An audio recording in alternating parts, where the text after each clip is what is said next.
Oh, Jackie Love, he's playing it. That is his own skin. No surprises. The Invictus Gaming Kai'Sa won at the 2018 World Championships. Brought out here in 2025 LPL Grand Finals. Let's get onto the Rift for our first game of Finals.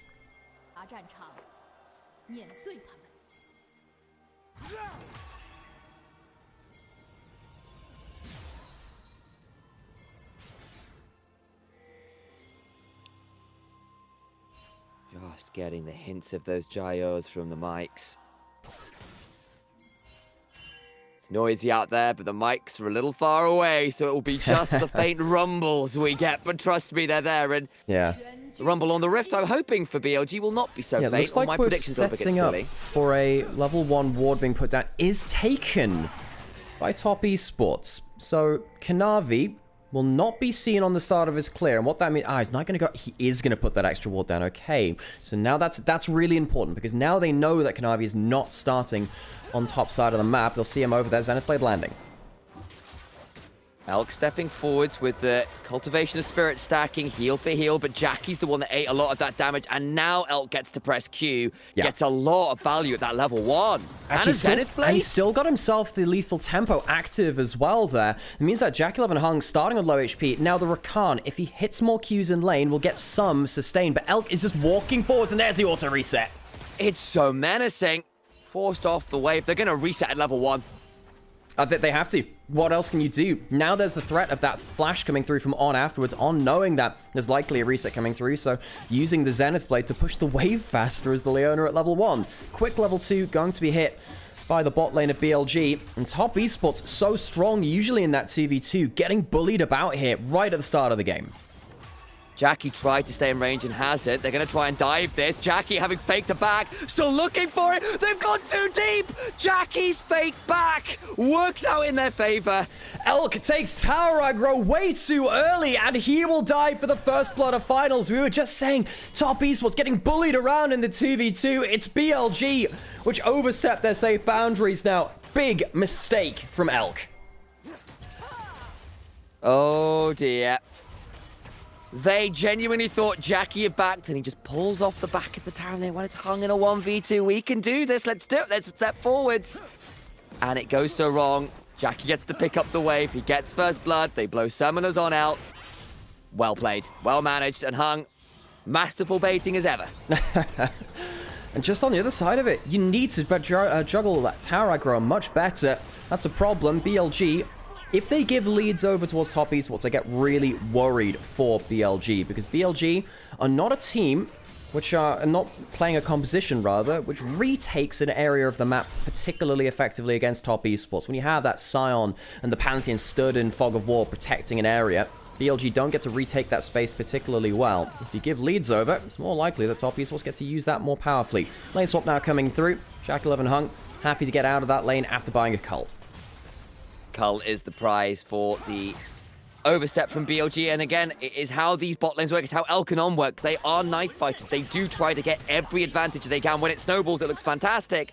And when it goes wrong, when they get called out on the aggression, sometimes it can lead to moments like that, and it's why sometimes we've been... Oh, sorry, I'm not sure... Try that again.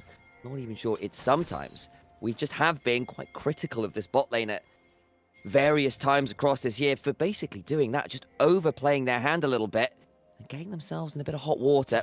In this case, hot water was first blood over to the Kai'Sa, who had otherwise had an abysmal start to the lane. Top Esports now zoning out Bin for a next 2 waves. On finally coming up here. Top Esports, though, doing much better in the lane swap than BLG. This is something that we've seen more across the region. And now, when they try and fix that freeze, Kanavi's here to punish. Boy. Shield vault onto Bin, into the grand entrance. Jackie gonna get a flash on forwards, needs the passive, has it. Second kill for Kai'Sa, for Jackie Love's Kai'Sa. Jackie Love off to the races. And he's so far ahead of where he should be in this game. After the early levels, you would have thought that BLG would just stomp through them. But the mistake from Elk and On, elevating Top Esports to brand new heights here. Top Esports, I mean, they're going to send Kanavi back into his own jungle. Happy to clear away. Now they can crash the wave in as it's slow pushing in. Bin has lost so much value from what he should have had before too. Dance away, not shield vaulted part way through. Now on uses the Eclipse. That's the end of that. Mid lane, Knight taking a slightly ugly trade there with Cream. Actually got stuck on the soldiers a bit there. We're looking to reset. Beatron was around, so I don't think it was ever going to go much further than that, but there you have it.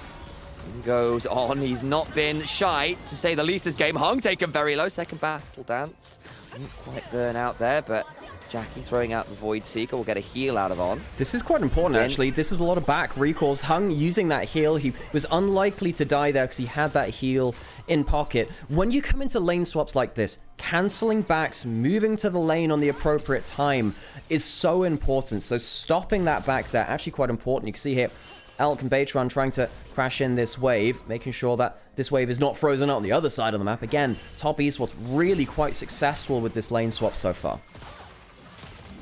Stuff for them. They're up about 500 gold as a result, and one of the things we have said about BLG in general is you have to hold on bigger points with Kanavi just walking through midnight, safe enough. So Comet Spear not landing would lead to much in the way of action. There is a Scuttle Crab on the top side of the map, which I suspect will be Kanavi's prize, but what I was about to say, as 369 doesn't interrupt that back, is that BLG without an early lead, without an early snowball, have looked a lot more foible than a lot of other teams out there. And Top Esports, on the other hand, when they get an early lead, think back to Winter, think to some of their playoffs games this playoffs as well, have been absolutely ruthless if they get the early game lead. Kanavi in particular, if it's in a game state where the team is ahead, will just start eviscerating the enemy jungle.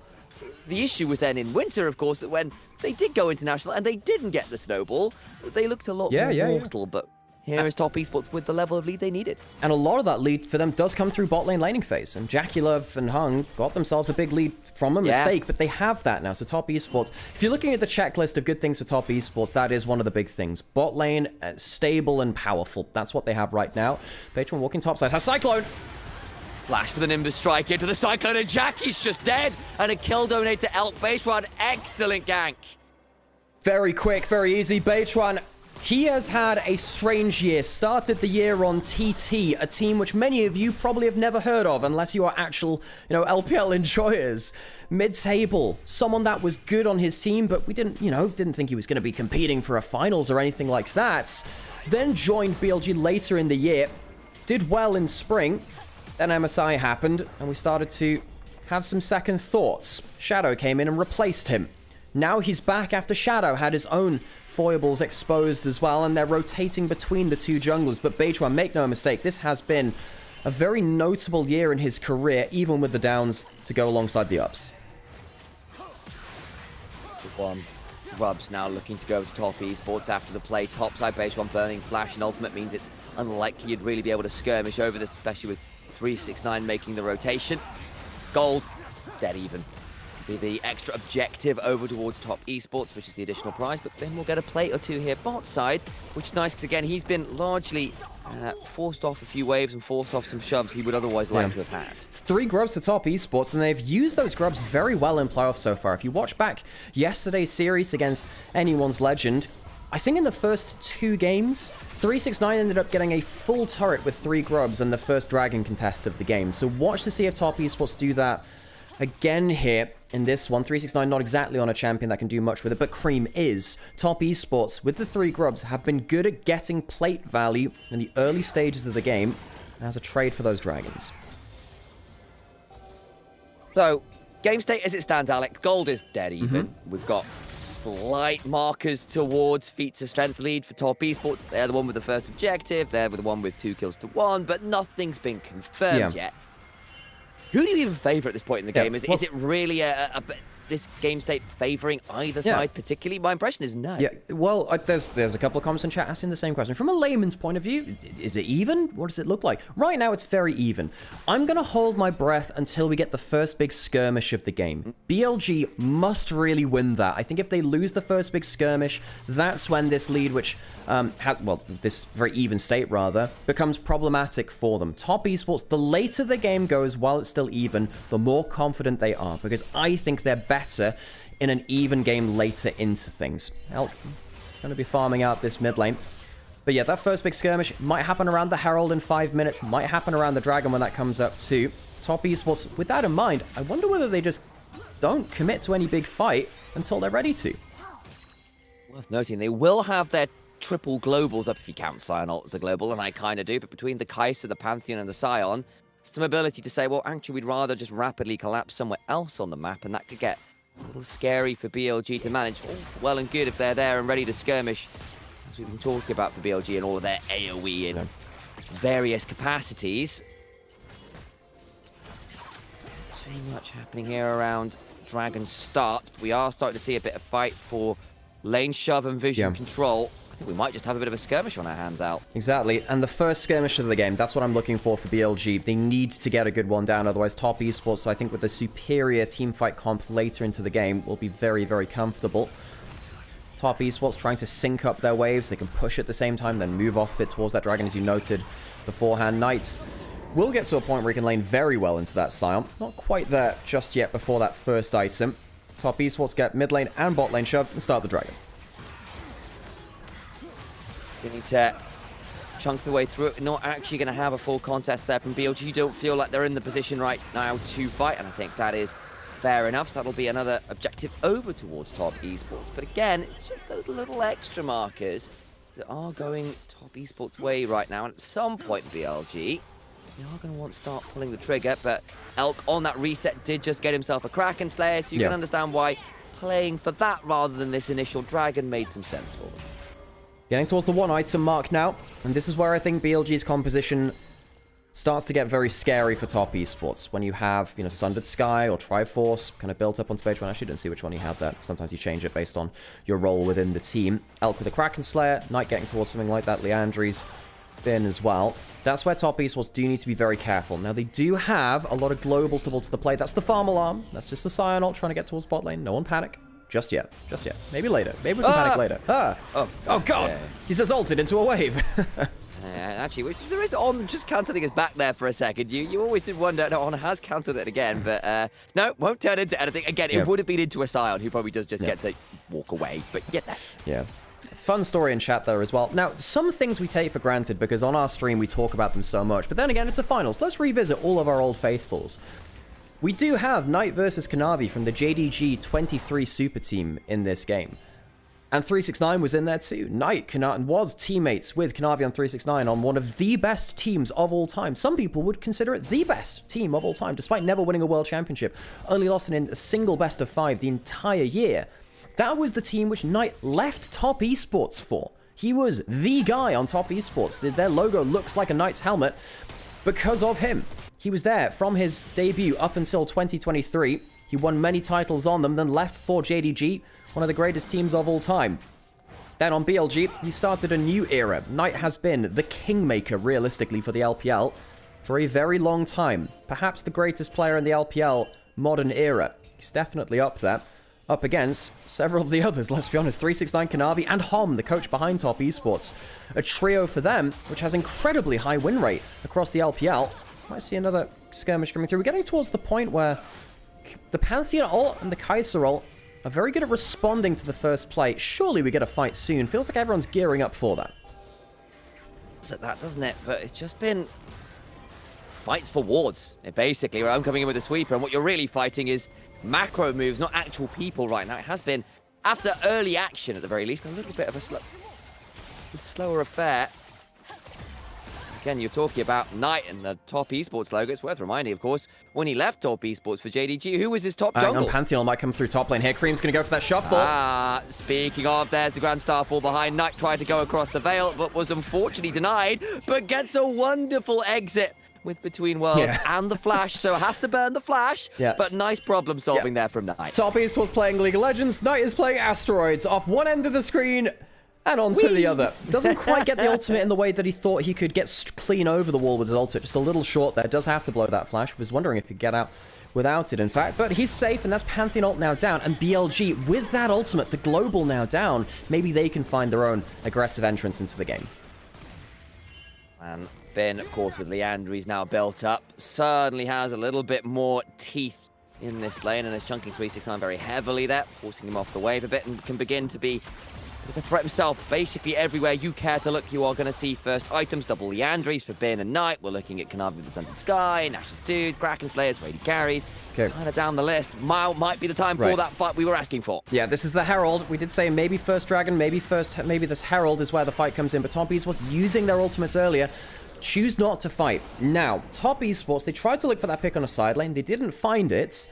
We're at a point now when no real big fight has happened in 15 minutes. And we did say, look, Top Esports, maybe this is good for them, actually. No, it's not that different in gold. They've got a slight lead. Herald's going to be put topside. If Top Esports keep things even and they do get towards 2-3 items, then I think they feel quite confident. Herald goes into a side lane, though. Knight will get himself first turret of the game, and that'll be an important marker towards the feats of strength. Top Esports, of course, slightly ahead in terms of the kills and objectives parts of that.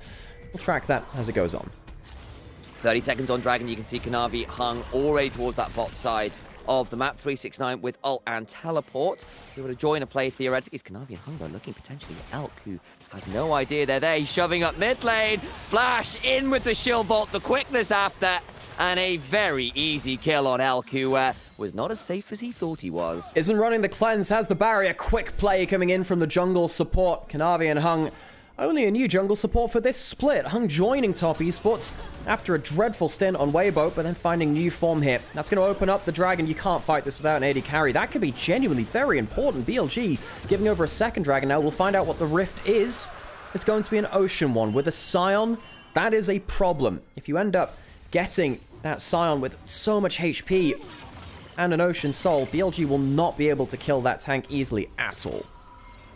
Worth noting again that that was just a kill and the objective, so feats of strength went the way of Top Esports because of that play onto Elk, so earns them some extra spicy boots on top of that all. Quick check-in with the game state, worth noting. Decent lead here for Cream, who's farming very well on this Azir. He's well ahead of the 10 TS, a minute mark on the Azir. We're going to look at this replay again as Kanavi and Hung just come. Pool party. Hot Spring Nymaera got eaten up by the sharks of Kanavi and Hung. Yeah. Worth noting, yes, Jackalev did go Coldblade, by the way. He did.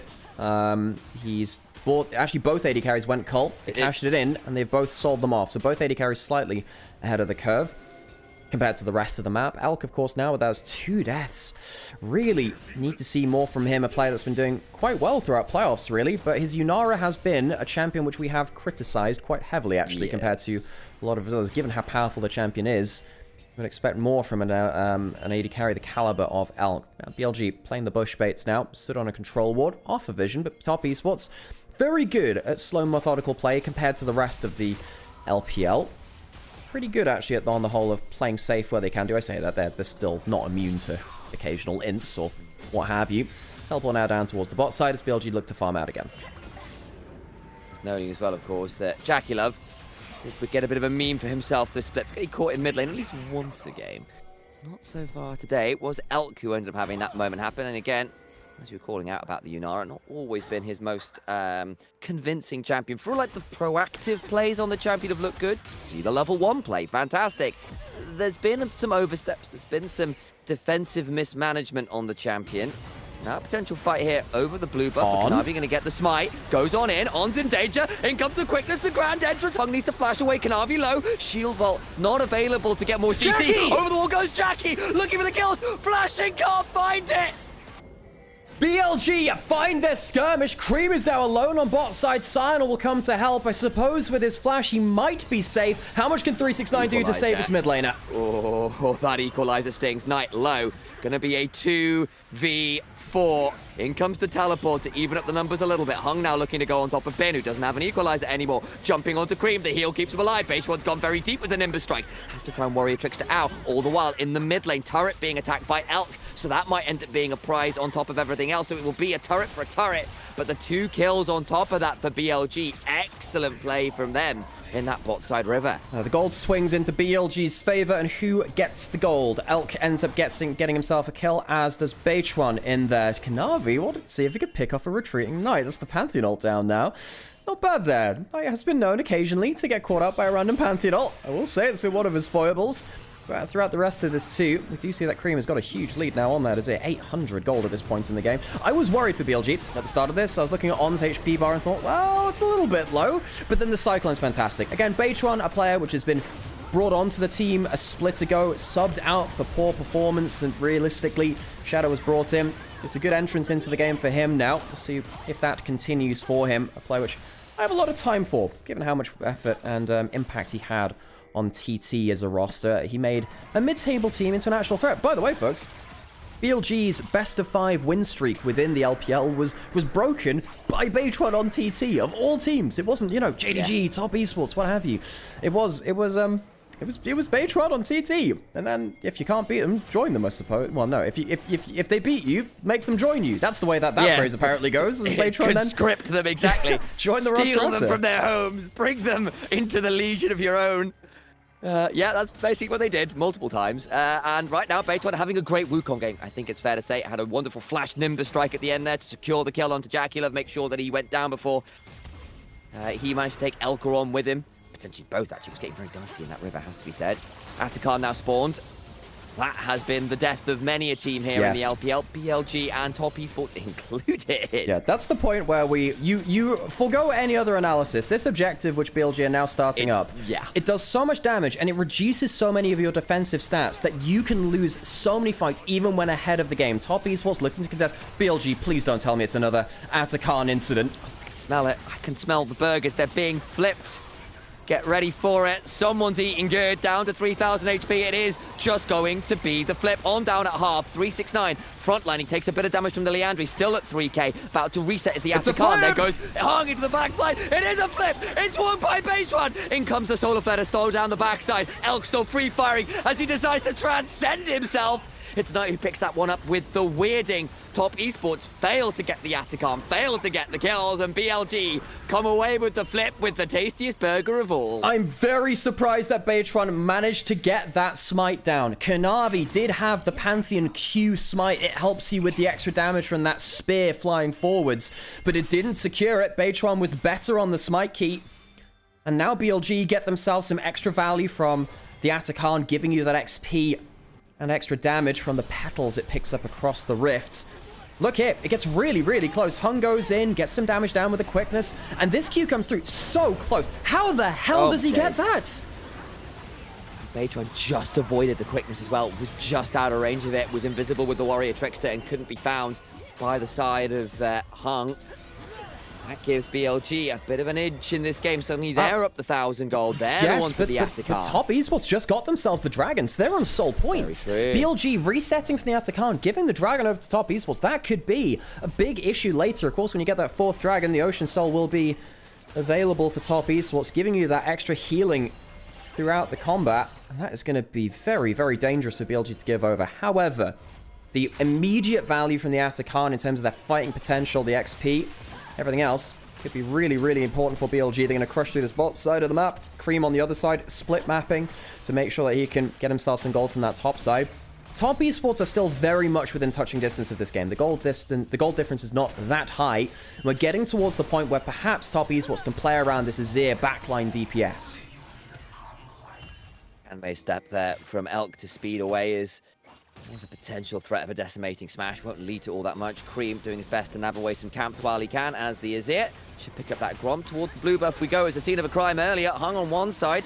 Looking to potentially find a way onto Onu's front lining, but 369 will step on forward to get the decimating smash. Teleport's now flying. Zenith Blade. Blast come from Hung. Not the best, but the redemption coming on through, trying to keep on high. Will keep him alive for a second or two as the decimating smash part 2 comes along. Beitron had to cyclone to try and stop Top Esports from following TP in from Bin, who immediately had to flash. Not the best teleport I've ever seen. Realizes he is in a lot of danger as Top Esports do manage to play around superior frontline on. Was wondering if there was a play to be made, but 369 used his ultimate to go unstoppable. Made things quite nasty for a little bit. No Aurora ultimate committed to that play or the equalizer, so BLG did hold back a lot of their fighting potential.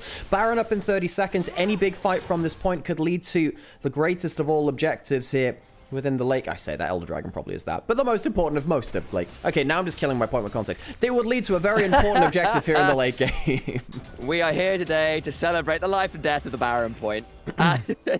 Slain so cruelly. Yeah. You know, at the start of this year, I was chatting with Dracos about you know, don't kill your point with context. If you're gonna say something, just say it. Don't waffle about it. Baron's now available, and perhaps we will see that next big fight give over that gigantic objective in that top side of the map. Elk, most gold in the game, has 3 items, including an Infinity Edge. He'll have both of his summoners available for the next fight, but notably does not have a cleanse. If Hung or Kanavi get on top of him, that could be a huge changing point in these team fights.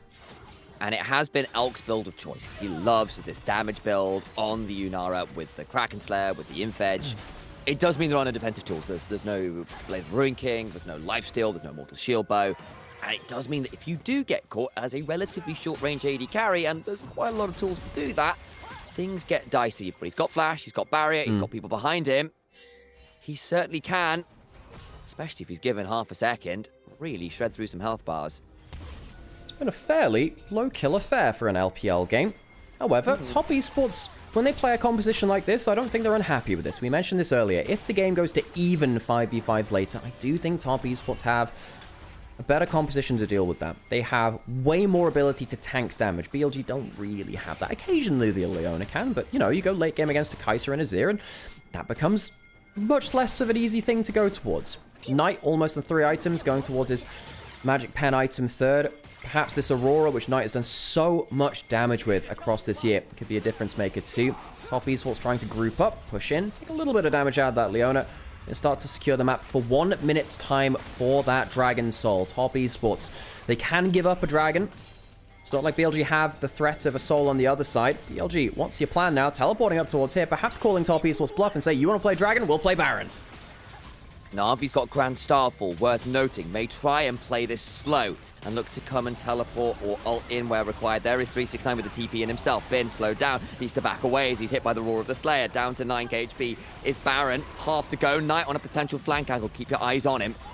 A lot of poke coming onto Beitron. They're tanking up that Baron. So much damage. And now maybe even Top Esports. No, there's 30 seconds to Dragon now. This is a problem for BLG. They wanted a quick bait, I think, to make sure that Top Esports were down a teleport or two. Now they're going to be down HP on the way over towards that Dragon, particularly on being solo HP, eating another Kai'Sa W. Sniping him as JackeyLove means that BLG are now in a bad position for the Dragon in 10 seconds.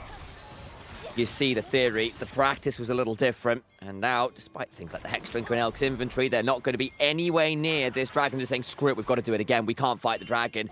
This is our best bet. Okay, so Baron started up. They are giving up Soul for Baron. A hard trade in the best of times. Top Esports, though, they might just take the Dragon. And BLG, they're floundering now. They can't finish the Baron. They can't tank it long enough. And they give the Ocean Soul. Big objective won by the slow, methodical play of Top Esports. That is a game breaker. While it was just a potential Soul, it wasn't that much of a threat in the way that the Atakan take was. Now that it's gone over, you've got a Kai'Sa who's got the upgrade on the W, so she can throw out a hell of a lot of poke. You've got Comet Spears, you've got the Azir. You will be proccing Ocean Soul pretty much constantly here the moment you start seeing enemy champions. And in moments like this, you gotta remember that BLG, despite the fact that they're trying to split the map, at any moment, there's the fight. Gonna try and get on top of JackeyLove, who will flash ult away, stays alive, he gets a shield, he gets a redemption, he gets a Grand Starfall to help try and take down Beitron, misses the Comet Spear, doesn't get the redemption in time himself, he is dead. In comes Sion, it's the Ice Express. In comes the Equalizer afterwards though, trying to split the team off, deny Top Esports from going too much further, and it will, but it's a dead jungler, it's a 5v4, Baron, I fear, is on the cards. Not enough engaged to follow up Beitron's jump forwards, and Top Esports playing things slow, respond well. They have the Ocean Soul to keep themselves topped up. BLG, I don't think they've got anything left to fight this with. In the last minute, Top Esports have shown their solid objective play. They get the Soul, they get the Baron, they protect themselves from the engage, and now are in firm control of the late game. And now, despite what has been a very back and forth mid game, we thought, oh, hang on, BLG with 1,000 gold lead with the Atakan, maybe that's the edge we need. And then we kind of just see, wait, Top Esports gets Soul point. Top Esports off some good map moves, get Soul. Here's Beitron looking to find anything here as things are starting to go wrong. A jump onto JackeyLove made sense, but they can't finish what they started. I think the big thing is that On was not there to follow up. Beitron, it's a good angle. It genuinely is, but On needed to be closer. I'm not sure what the communication was like. This is the thing for BLG. It's not necessarily about one player making a mistake. It's about the other players not always being in position to follow up. Top Esports managed to get themselves into huge control of this game now, and BLG will escape a slide forward in the mid lane as Elk pops the ult to dash back. Needed to, because if you look in the inventory of Cream, you'll note that there's a very fancy hat in there. Death Cap, happily completed. The Azir starting to get some nasty looking damage numbers. Kanavi going to eat a weirding, but it's a fight over the empowered red buff. Here we go. Here is Sion with that ultimate looking to crash on top of Ben. Get it. The equalizer back is good, as is the Between Worlds. Kanavi with the smite secures the red buff. Redemption for redemption on low. Knight needing to hop away. Ben's gone golden, but I think all it is a statue to memorialize his own damn grave. Flashing on forward 369 with Ocean Soul. It is an absolute behemoth. Kanavi with a shield vault, with a Kaiser ult to follow up a double kill for Cream. And he's making sure they're all eating dessert today. And the Ocean Soul turns the tide. Top Esports will take firm control of the map now, as if they didn't have control of everything else going on. Top Esports, slow and steady, breaks the base. BLG only with the Aurora alive, as they could not get the skirmishers to pull ahead in this game, and are now going to have to defend their base 1v5. I'm not sure they can, is the answer. Top Esports see victory in game one in their eyes. First game of LPL finals here in 2025. And On's down. Knight's about to follow, flashing away, desperate to hold on to something. But I just don't think it'll matter. Sand and water through the fingers. Top Esports secure game one. Top Esports strike first in our LPL ground. Onto someone caught out by the Embessa, by the Rel. Let's get on to the Rift for game two. See where the tide brings us next.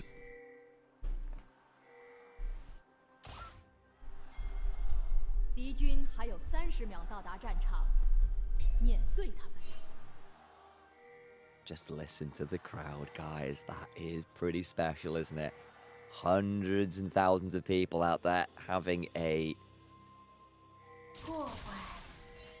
wonderful time.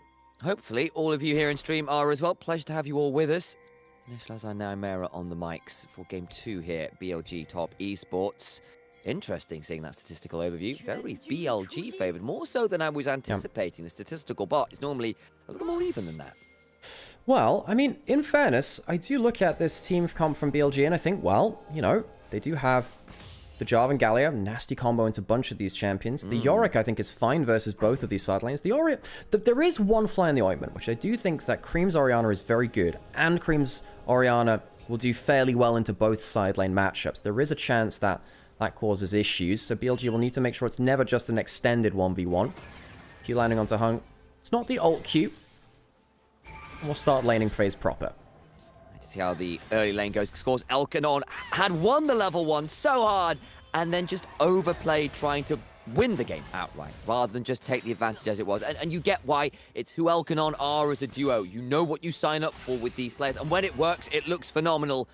When it doesn't, you go for what you think is a 1v2 dive and realize Jackie faked his back and you die on the turret and it all gets... Hey, I will still stand by the fact that it's not the fake back which caused it. It's the problem that Elk tanked the damn turret and Elon didn't. I'm trying to give Top Esports some credit because you're right. Okay, so this is a lesson on casting, folks. Now, in terms of my analytical opinion, BLG entered the dive in game one. In terms of the caster opinion, you take the positive side and say, wow, great play by Top Esports. You have to balance things. You can't just sit there being negative Nancy all the time.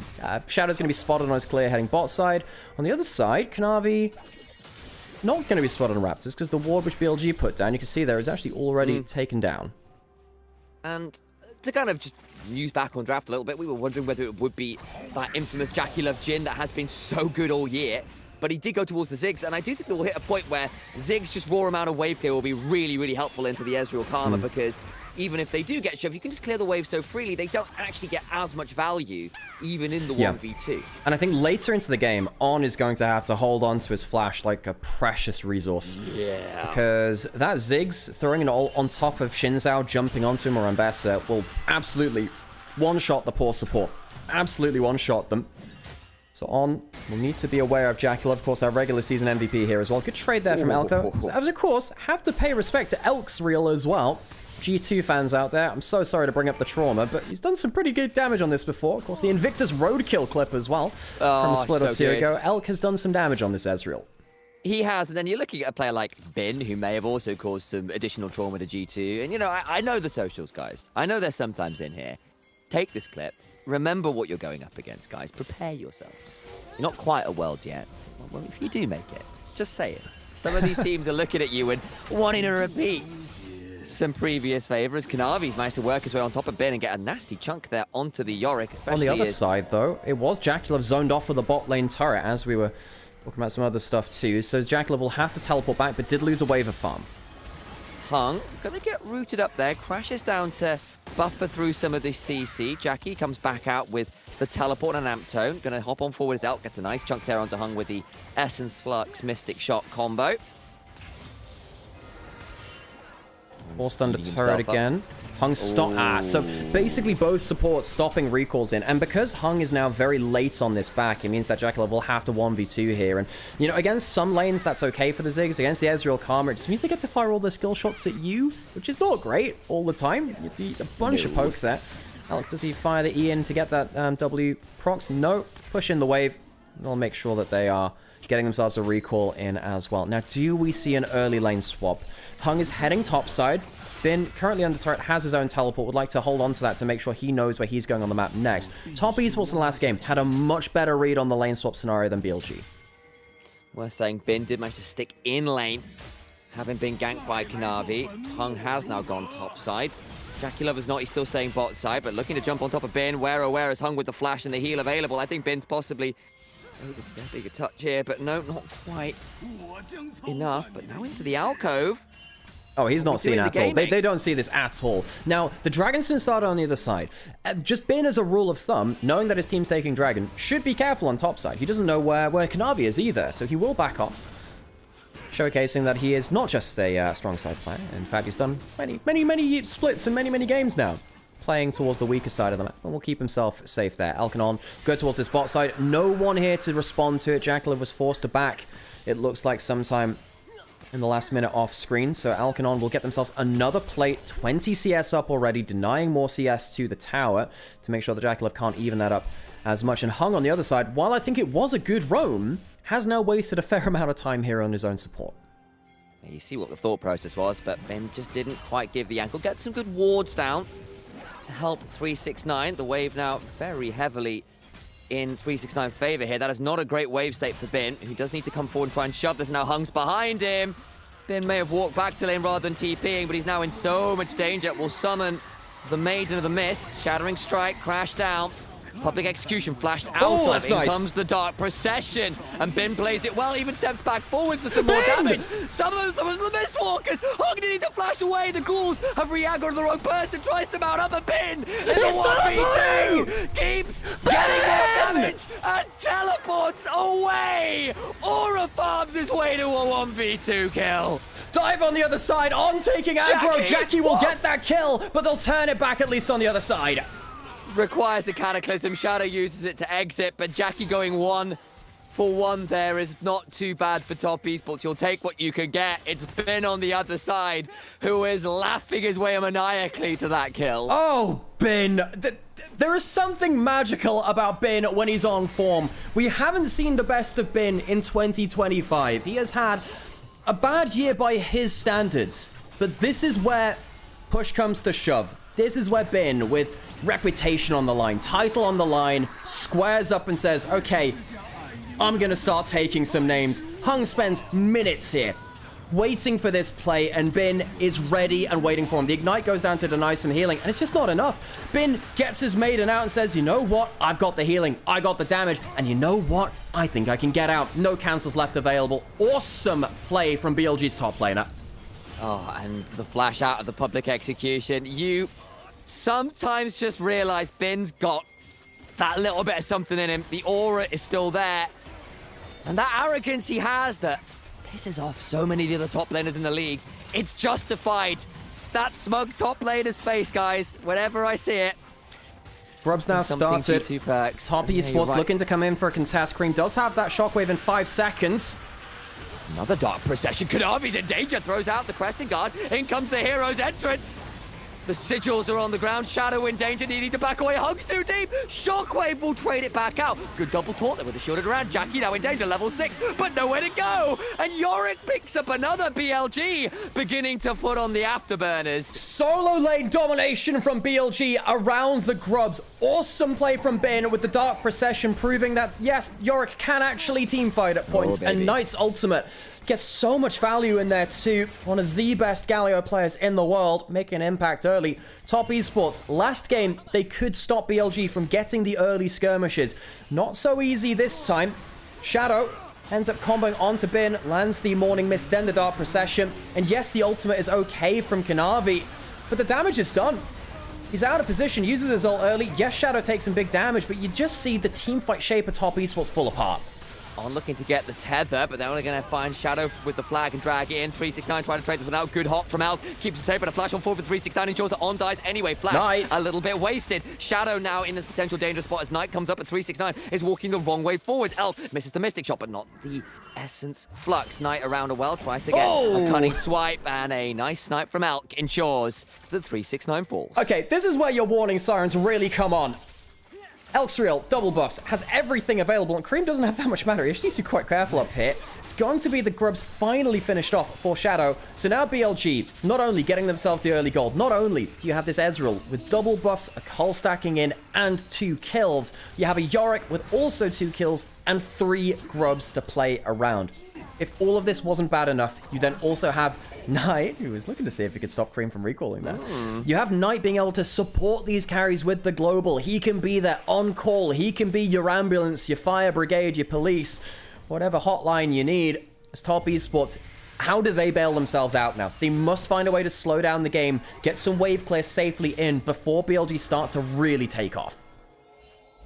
And again, you're playing with the Yorick, who's already got the lead. Global plus Yorick is something we've been talking about since Yorick returned to pro play. You can understand why it's such an obnoxious thing to manage. The Yorick in the 1v1 and the 1v2 still doing just fine. And then you add in some extra true shot barrages and heroes entrances. Yeah, that's going to get quite irritating quite fast. Top Esports in the bot side river, however, we've got dragon spawning. Might want to try and play for that neutral objective. BLG claim this dragon. They would get themselves feats of strength, so I can see why Top Esports might feel like they want to play around that newly spawned neutral objective. Do they have the items for it just yet, though? They don't have Rod of Ages on Cream. He's going towards the full defensive build, Rod of Ages and that Seraph. So it's going to take a while to come online. The problem is, BLG are already there. They have enough gold onto Ezreal and for Yorick, who are already, as we've seen, quite good at early fights if you give them the right angle. Top Esports will need to have a bit more time. 2,000 gold at this timestamp is a problem. We really praised them last game for dragging BLG into their comfort style for their composition. BLG have done that to them this time, and that's why we value both of these teams. It does cut on the knife's edge. Hung will be spot out on this bot side. Safely away. Quite get that little pick that they were looking for, but it does mean on the whole that BLG will be able to fight their way through all of this vision control. Not always been their best. Jackie Love in danger, but managed to satchel charge away. Hit by the true shot barrage. Elquid looking. Flash for flash. Flash to flash. Jackie Love still has his ult. He can still stick around. The artillery available. TP coming on in. Jackie kind of split off. Knight looking for an angle, can't quite find it. And Jackie only needs to stay at max range to find some value. Knight in danger. On being chunked out on the other side by 369, who's looking for an angle. Kanavi caught inside the Cataclysm. The Mega Inferno Bond ensures a 1-for-1, but the jungler going down is a problem. Public execution on the backside. Shadow so low, Shattering Strike. They get the kill on the Jarvan. 369 trying to heal his way through, but Bin will ensure he's eating his last rites. Cream needs to flash away. Knight looking to step on forwards, can throw out some more winds of war for the true shot. Make that Mystic Shot to secure the kill on Jackie Love. The Elk becomes the hunter. Gets the box shot right into the back of Jackie Love, takes down his big game. And BLG win another early skirmish. Yes, they do lose Shadow again. Top Esports make sure that the smite is not on the table, so BLG can't get the dragon afterwards. But they're bleeding out gold, particularly in these carry rolls. Elk is so strong. Hung will be able to stop a recall there from Bin. He doesn't have his teleport to get out onto the map. BLG, though, not even returning to that bot side of the map for the dragon, instead splitting the map a little more. We'll go back to a replay of how this started. Jackalov started, spotted out on this side.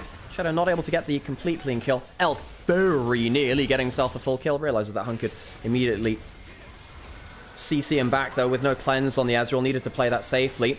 Jackalov still has some value here, but you can just see how powerful BLG are at returning to one other side of the fight. They have so much mobility, so much extra ability to redirect areas of the fight. Yes, On goes down to the Shockwave, but you can see how annoying it is to play into the Galio, the Ezreal, the Jarvan that can immediately ping themselves onto another side of the fight with their mobility. Picture in picture. Looking for something topside, you're right. 369 trying to win the 1v3, but his health bar is so low. There's the slow-mo on Jackie Love's demise. On flashes out. Nice turret aggro juggling. Kanavi will take the dragon in trade for 369. However, that means first turret will be BLG's. And they have the 3 grubs, so it's easy to take. The Jarvan standard gives them the attack speed. They'll raise that flag into battle. First turret won against the Ziggs pushing on the other side, importantly for them. That's going to be feats of strength, as you were saying, to BLG, top esports. You get some gold on the other side. They do get a dragon. It's not without a trade for them, but with 369 losing more gold.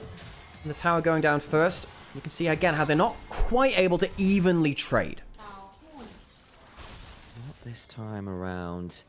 369 is still an okay-ish spot here. Picked up a couple kills, and that's all well and good. The problem is that BLG have snowballed well. 3,000 gold in some really scary places. The Yorick with 3 kills. The Ezreal with 3 kills. Yeah, that one is going to be a little scary. BLG, though, have been known, post, shall we say, this point in the game, until that dreaded Atakan spawn, to maybe once or twice across this split give away some fairly significant early leads. You know, maybe. On occasion. BLG has occasionally stood for bad late game. We're not in there just yet. On doesn't have flash. The Ambassador misses. Ooh, went looking the speed up, ensures that it goes wide, and 369 now being punished for his attempt to go forward. Flashing in, looking to get as much Omnivamp as he can, but the redemption comes on through. Now the 4v5, the Shockwave will mean nothing. They lose Hung. Hero's entrance inside the Cataclysm, and Cream is scrapped. Ambassador misses. 369 looks for a flash forward, but his health bar hits 0, 0, 0. Knight is going to get aggressed onto, but he should be safe. Top esports will lose the Herald, and BLG again claw another fight, another scrappy early play forwards in their own game. This one is looking very decisively BLG favored now. They've gotten all of the other objectives. They've got themselves a significant gold lead. They'll have the Herald to play with at start again, because it starts with 369 trying to get on, who doesn't have a flash and doesn't give a damn. He's just has enough move speed with the shield, and Shadow goes in with the flag dragon. Shadow's had a pretty decent game here on the Jarvan so far. Flash forward from 369, tries to get enough damage down, realizes, look, we gotta fight for something here. Can't find enough. On has died, and when we come back to replay, Hung flashing over the wall, he's out safe. Nice pick off there. Doesn't really lead to too much more, but you'll take what you can get where you can get it, and that's a kill, I believe, for Jackie Love as well. Important that this Ziggs gets gold. That's his third of the game. Yeah. Just returning back to something we were just saying before, Shadow, of course, subbing into this second game. And I will say, the big thing about Beitran or Shadow is not about individual play. It's about the coordination around it. You can see in the last game, the Wukong would flash forwards and the follow-up wasn't quite there. This time when Shadow comes forwards, well, there's a Galio, of course, which helps with the draft, but the coordination is the biggest thing between these junglers, and we've seen this happen to both junglers. And you know what? I'm actually not going to rate one over the other. I think that BLG, regardless of the whims of the team, just sometimes have a little bit more use when one's subbed out for this. How can they follow Shadow now? Cream in danger. Reminder has got the flash. Shockwave to begin with. The redemption comes on down. Winds of War is there, but Cream backing away well. Turret falls, but top esports don't lose a member. 369 looking to potentially trade on that top side turret, but the wave is nowhere near there. There's a Herald charging and a tier 2 under threat. Could potentially engage in. Miss time on the Q. Looking for it, can't find it. You're right, but the turret still falls nonetheless. And BLG will at least go. He can charge into the mid lane turret. They have to try and kill it with the Ziggs ult. Yeah, Jackie Love realized actually mid lane turret could get killed there. So he uses the ult to kill the Herald to make sure BLG couldn't get one of those miraculous 3 turret Heralds. 369 trying to take that topside turret, but has no grubs. Didn't really do that much damage to the turret beforehand. At the very least, there are no teleports. So should get another wave, at least in terms of timing here, to get some work done on this turret. So I believe this should get secure. Bin's turning up. And actually, they can't do more than half the HP bar. Bin's there fast enough. Bin is in such a strong point. You can't kill him in the 1v2 with the Ambassador at the point of power that they are at right now. BLG, incredible early leads.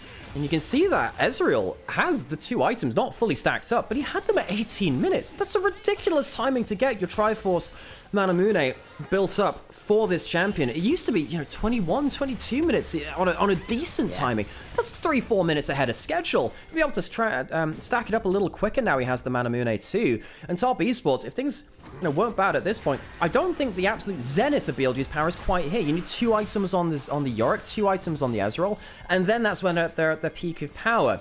That's about to come up. Missing an item, Alex. Yeah?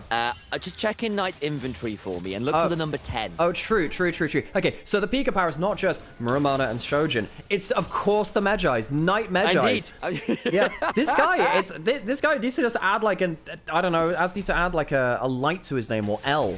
Just needs to get himself on the Death Note train, because that's the only thing missing from his whole gameplay. Elk is going to solo the dragon. That's the one. Elk will indeed help solo that until Shadow's there as well, so it's not really a soloing. It was a solo for a decent time. They're waiting to see if Jackalov will steal it with the ult. He will not. That's a nice idea, yeah. In fact, ulted mid lane instead. Just to clear that wave out, that's fair. And you can just do that with no turret behind you as well. You get caught in a Jarvan Galio combo at this point as the Ziggs, and you have a bad time. In fact, the other thing is the Ezreal can just jump forwards and really threaten you. Either way, and he just got that. And he just got that upgrade now as well. So the Muramana is in. This is the strongest the Ezreal will get compared to the rest of the map. And Atakan has just spawned. Bin will probably recall, get himself a Shojin, and then I think BLG are ready to fight. They want to fight as soon as possible after this spike. Yes, there is a Horizon focus on Jackalov. He's at a decent point too. And the Rod of Ages, Seraphs is completed and still stacking up from Cream. It's not like Top Esports don't have their own stats. BLG are just so powerful though with their relative item spikes. 369 did just pick up his own Shojin, worth noting. He's just sitting on the free ass boots. That's where the extra gold is for Bin. Assuming he goes back for that Shojin, there is going to be that discrepancy there in terms of defensive stats. Some good vision there, spotting out on and stuff, but it is getting increasingly dark here. Top Esports gonna have to face check. Knight just pushed in mid lane as well, and because they don't have a mid lane outer turret, that is a lot of vision gone from them. BLG full domination over vision control. Top Esports have 2 wards on the map. One is on their blue buff, and the other one's around their raptors. They do not have the vision to safely approach this Atakan. Teleport back in from Knight, presumably getting himself topped up on everything that he needs. Bin yet to do the same, worth noting.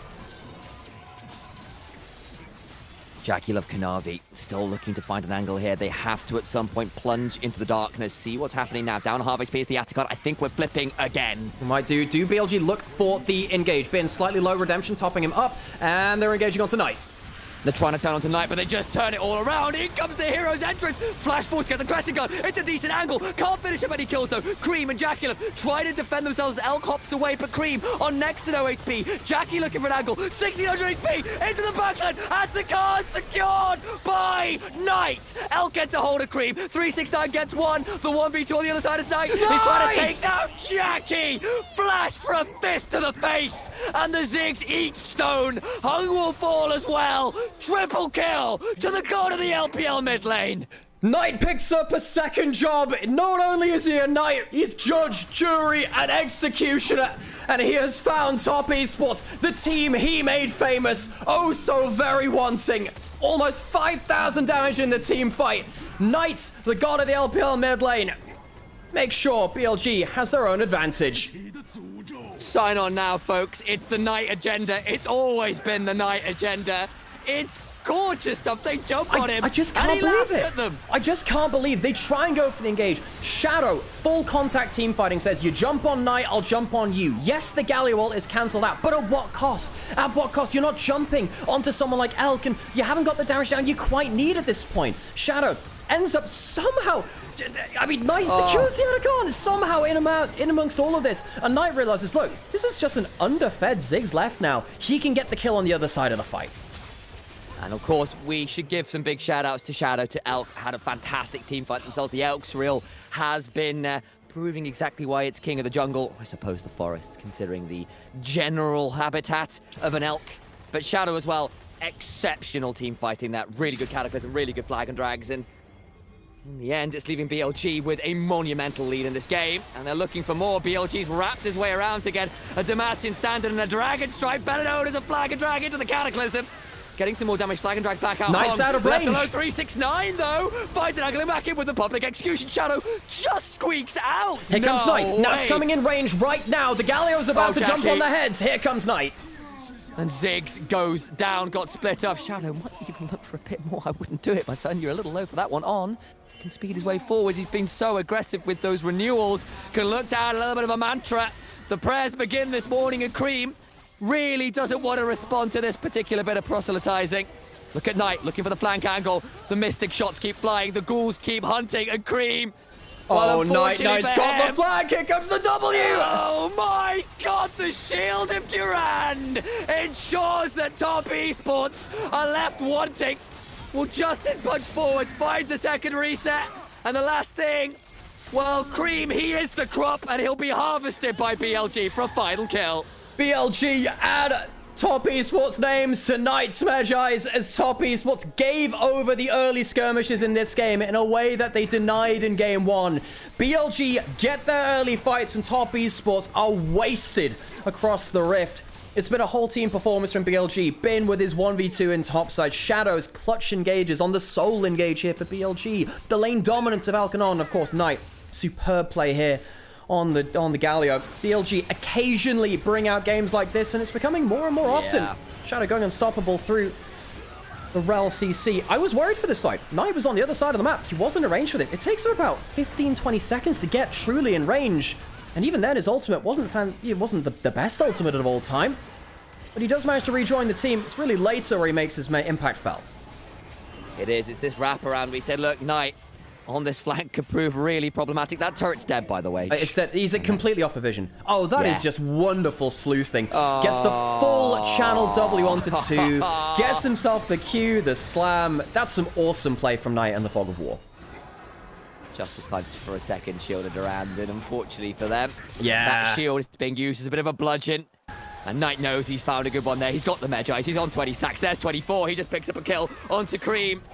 And you know what? Back to life and more death. I think he might go for a death cap. I think he was meant to be a tank Galio. Yeah. I don't think he needs to be that anymore. He's got the Medjais. So much extra AP, as we were saying. Yeah, manages to find something into the top side. Got the full channel taunt onto him. Baron now started for BLG. Top Esports, I mean, you can't let it go, but how do you fight it? He's in the bush. He's in the bush. He's doing it again. There's the Winds of War. Won't go for the full taunt this time. May have been a little bold. You aren't that tanky as the Galio for building all this damage. The Mega Inferno bomb will spot out. The Baron's not quite down. They're going to turn around a team fight out. Kanavi is blasted. And he's left with no ability to contest. Elk over the wall. Finds another. Feeling it enough to go flashing for the extra kill. TPing in. Knight looking to continue turning the screws. Ensuring they stamp down firmly on the throat of Top Esports. No breath, no hope, no options. 369 publicly executes. The shockwave is decent. No way! It's not enough. The shield from the hero's entrance. And Knight will find Cream one more time. A little bit of topping on the dessert for the game. And BLG will return the favor of game one, even up the series in dominant, decisive fashion. No need to build statues to BLG. They've got their own one in the mid lane already. BLG, even it up. And we'll be having at least 4 games. You do still have some pretty scary picks, some pretty scary dive and burst combos. But to the Rift we go for the 3rd time today. Crowd voicing their pleasure. It's phenomenal Yone cosplay on the side there as well. Let's listen in for a second or two.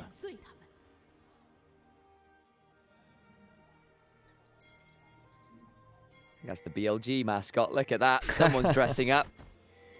It's not Miseko Mikoto, but it'll do just fine. Oh, gosh.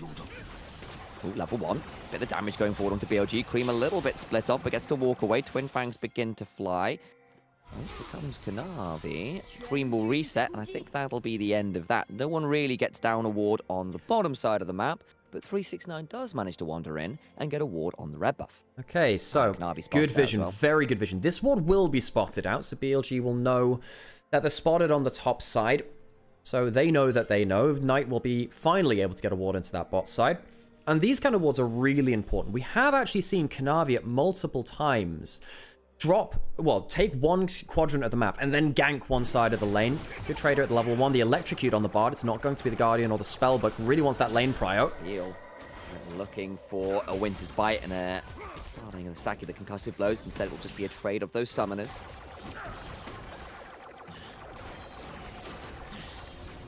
Starting lane on a little low HP, definitely hurting them, and that might lead to a better trade here. Ooh, flash for flash. Elk forced into a dangerous position. Jackie also flashed there. Don't know whether that one was necessary. Was really wanting to get some value there with the lethal tempo stacked. And again, just starting on a little lower HP means these early trades can turn from a good trade to a kill trade very quickly. It is the on-hit virus, as we were mentioning just before this, which means that an extended trade does get some nasty value out of the W. And out of that lethal tempo. Kanavi spotted on the bot side, no surprises there. Zed clearing very, very quickly. And it's Shadow doing bot quadrant, getting level 3, and he's the one taking an early gank on the bot side.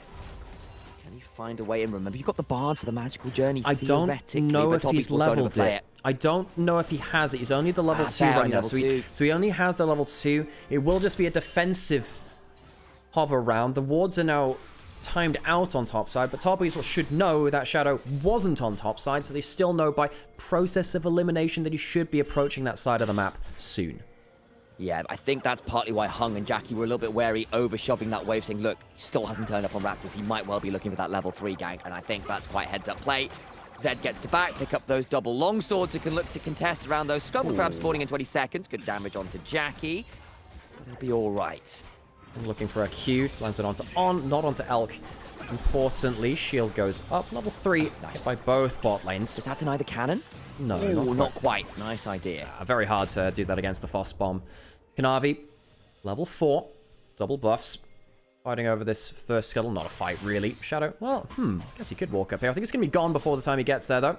Smite could be there for Kanavi, doesn't need to. Does he look for a double scuttle now actually? Knight trying to push up in mid lane to give his jungler an advantage. But Kanavi walks over, it means that Knight has to give over the push there too. Does indeed, and actually Kanavi farming so fast and he did go for the double longswords. Get the double Scuttle Crab, and he did get those double longswords. He does manage to get the early Scuttle Crab. Shadow's going to be spotted coming in here. There will be a respawn on Grump soon-ish, I guess, but he's not going to find a lot there, and Kanavi just happily wanders to both sides of the river and gets both Scuttle Crabs, and now can wander back towards his spawn. Hang on, mid lane. Knight forced to flash away, but he still falls as Cream follows. Flash for a double shuriken. Flash for Cream with the overload. Knight goes down. Orochimaru beheaded. The mid jungle of Kanavi and Cream coming out on tops. But the reason this happens is because Shadow is trying to play a bit of, creative pathing in the early game. Knight is trying to get a mid lane shove to buy him some space, but Shadow isn't strong enough and he's not on the map early enough to make a difference. Knight dies because Shadow is behind in jungle clear. It can happen against the Zed. He spots out the Zed there. Doesn't expect him to flash forward for the extra damage though. Oh, flash for the Shadow into the slash after as well. Gets the shurikens and Cream goes, right, I got this. And a really good pickup, and that's what you need from someone like Cream and Kanavi to get rolling. They were really in the game last time around. They are this one. I mean, you don't expect the jungle Zed to flash for the double shuriken like that. Just gonna say that. I mean, it's very close on the kill angle. Very, very close. The Rune Prison setting up for that. And Knight very often plays ballsy like this in the early game to try and buy an advantage for his jungler. That's the way he plays. He plays it, 100% at the breadth of his HP bar. Threatened there, and of course killed. Now first kill over towards Cream. And Cream, a player which I think a lot of people ran hot and cold on, were happy for him at the start of the year when he got his first title, and then thought, well, first stand was poor. Cream, is he really all he's cracked up to be, this new class of LPL mid laner? I think he's had a pretty good playoffs run. Diffed Shanks in the last series, really. And had a very good game one of this series. Got the MVP on the Azir. If he gets a lead here on the rise, perhaps he can turn around what we assume to be a very good BLG draft. Top Esports actually up over 1,000 gold right now, largely through mid and jungle. Engage onto Jackie Love here is still only level 5, needs to be aware of the potential brittle proc angles, but in goes Hung, forced to flash out a bin, who realizes suddenly he was in a bit deep. But what it does mean is that Jackie Love is very low HP. Kanavi, level 6, maybe looking, okay, looking for something under here, but that is a level 6 on, even with just the stats, has himself some extra HP, and the Bramble Vest, and cookies. Just built one up, only going to take a little bit of a shuriken trade and then forced to back away, but it does give Jackie Love a free crash and a couple plates. Yeah, no one's coming to help Ben on this bot side of the map. Use that ultimate for kill pressure, which means he doesn't have it for wave clear. Top Esports, I do think in terms of them moving around the map with early lanes, have been much better at BLG in all 3 games, actually. They've forced BLG to drop some waves here and there. You can see here, Bim lost some CS because He was a little afraid being in that 1v3 situation. We'll be able to get access to farm now. Ooh, they catch Gakulov out. He's only just got his flash back. Just about okay for now. Bin can look for them to charge to the wall. I think Jackie gonna flash now. Out comes the door, trying to get in range. Piercing arrow, but Knight over the wall. Can look to get involved. Doesn't quite get in range. Bin, though, brings his own hammer down and forges Jackie Love a nice looking gravestone. And just as we were saying, top esports are the ones getting the better of these tricksy map scenarios with lanes moving about the place. Jackie Love and Hung overstay, and they will lose themselves summoners and their lives, giving a kill over to the Ornn, which I'm not going to lie, top esports can struggle to deal with. They do have decent anti-tank damage between Ryze and, of course, the Varus a little later, but if Bin gets ahead of the game, that is a front line they don't really want to be dealing with. And he had just lost a lot of CS. He's down 20 or so to 369, and that's roughly, a third of the CS of what 369 has in that one. He's got 2/3 of the CS, missing a third. Let me do maths another time on air, then why don't I? But either way, had been getting challenging there. Just get some of that back. The problem I'm also still going to note, though, is you're looking mid lane, you're looking jungle. The Zed farming angle is beginning to get a little bit scary, and the Ryze getting ahead of this Cassiopeia could also still be problematic for BLG. Elk picking up the wave here, has the Cull. Jackie Love does not have that. We mentioned that yet? Don't think so. Cull left, the Corki will bring Elk ahead of the game. Now, Corki, a champion which has enough lane pressure for people to play around it, but in this kind of game, Corki is very strong, I think. There isn't that much to lock you down outside of Flash, Renekton, and W. Rune Prison, again, similarly, kind of, you have to flash to confirm that a lot of the time. Elk with the cleanse, I do think that he has a chance to really shred through the low-range composition, largely, of top esports. Grubs will be given over by BLG to top esports. Instead, they'll say, we want gold on a side lane, give that over towards the Cassiopeia. Understandable. Of course, the thing is, giving Grubs over to something like a Zed actually can be pretty scary. Renekton and Ryze also good side laners in that sense as well, so more ability to play fast and loose for those turret shoves can be valuable. BLG got a lot of value last time. Bin now potentially in danger under this turret. Shadow looking to potentially lane gank and give him some support, but I don't know how much that makes a difference when in comes the Realm Warp. Everyone's here from top esports, and BLG are invited to the party. Hell, they're the guests of honor. Shadow goes down as well. It's a 2 for none right now. Elk's got in! Flashing! Gets nothing! It's too far. Magical Journey out on. Now in danger himself. Gets the Cosmic Binding for the stun. Flash from Kanavi. Looking to secure the kill. The Shurikens land, but on out to safety. Top esports outplay, and BLG a little slow to get involved. Huge misplay from Elk, who throws all of his damage into the Braum shield. And after that, he flashes to look for the last auto, but the damage is done. He didn't realize that Hung's shield was up. First turret likely going over to top esports with the 3 grubs. There's a teleport there to confirm. Bin, what are you doing? I don't know about this one. A good petrifying gaze, but unfortunately for Knight, he eats his own CC. And Braum gets that kill. The blows concussive and leave Knight with a headache. Well, that's what Bin's trying to do. He's trying to clean up Knight with a terrible teleport under turret. It's not Bin who's at fault there. It's Knight who's had a difficult early game on the Cassiopeia, making mistakes now. Bin threatened at the start of it. Forced out of that turret again. Very, very discoordinated from BLG, going one by one, and then Elk makes some huge mistakes here. He jumps forwards, thinks he can kill with the last order, and then flashes late. The big problem is he flashes late. Even his Foss bomb goes into the shield. He could have gotten 2 kills there if he flashes behind the shield and then Qs. Big mistake by Elk. Very problematic. And now top esports find themselves with a significant gold lead. 4,000 at 10 minutes. Still got a few minutes to play with. Plates as well. Dragon in 20 seconds. Yeah. BLG theoretically able to come and contest, but I don't know how easy that's going to be. I really don't. Yeah, and we were just saying, after the draft in this game, top esports were the ones that needed the early skirmishes this time, where BLG have looked very comfortable. However, really, when it comes to... Also, I think our mum's just followed the Twitch channel. Hi, Mum. How's it going? Are we on the TV? I think we're on the TV. God, make it a family business, folks. Remember to say you love your mum sometime. Go call them. She delivered me coffee first thing this morning. That's very adorable. Can I get one of those? Anyway, we say the top esports needed the early skirmishes, and they've got them. BLG so typically very strong in that area of the game. Top esports who are making the wins there this time. Dragon falls. It's top esports picking that up. That's the second of the game. What are we getting? Soulwise, another Ocean Soul. Oh, we love water. Oh, Knight. He is very alone here. This is a dead snake again. Unfortunately, ooh, Kanavi stepping forwards. Has got an Eclipse shield. Knight now down the miasma, though. His defensive tools getting a little limited. Waves being cleared by Jacula. On's going to come down. They have the Bard ultimate. They might just use that to make Knight go golden. He'll clear out as much of the wave as possible. Top Esports maybe call off the dive now, knowing that's an option. They'll take the TP. They almost catch out Elk in rotation, as well as Cream catches him briefly with a Rune Prism, but it's a good Valkyrie away that prevents the CC from meaning too much there. Yeah, the wave didn't quite work out for Top Esports in the way that they wanted, so Knight escapes a grisly fate there, because BLG do get there in time. Bin now here, he has the ultimate if things comes to the worst case scenario to wave clear. He can also respond to playing this bot side jungle. I love that Top Esports are grouping up and just bullying their way into the enemy jungle, using the power that they've gained from the early skirmishes. Blue buff secured. This time by Top Esports, just going in and nabbing that one away. A few minutes till Dragon. We've got a couple minutes till Rift Herald. So really, at this point, if you're wanting to burn summoners, it's around turrets, around catching picks. Not having to worry too much about objective timers. Been left to be defensive on this side. 369 going to get a full demolish on that tower. Will get himself another plate. And the gold lead is getting really scary for BLG. Looking at Top Esports inventories, Realm Warp used to close the gap a little. There is a Corki and a Zed coming in, though. Elk might be able to save him. Smite, Redemption coming on down. Will not heal him up enough as Kanavi just introduces him to a shuriken or two. Elk, does he have the Valkyrie? Might have to use it to get over the wall. There you go. Shadow, difficult early game. We're saying, look, this Trundle can get out-dueled by the Zed early. Well, he's definitely getting that now. Shadow, of course, not starting the series. It was Beichuan.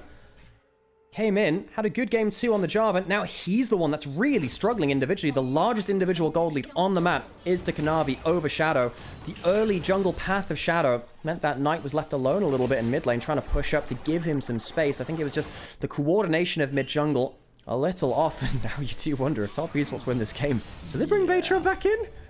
Oh, you wonder, don't you? But now 369, looking at this turret, Bin left alone. On is coming, does have the Tempered Fate.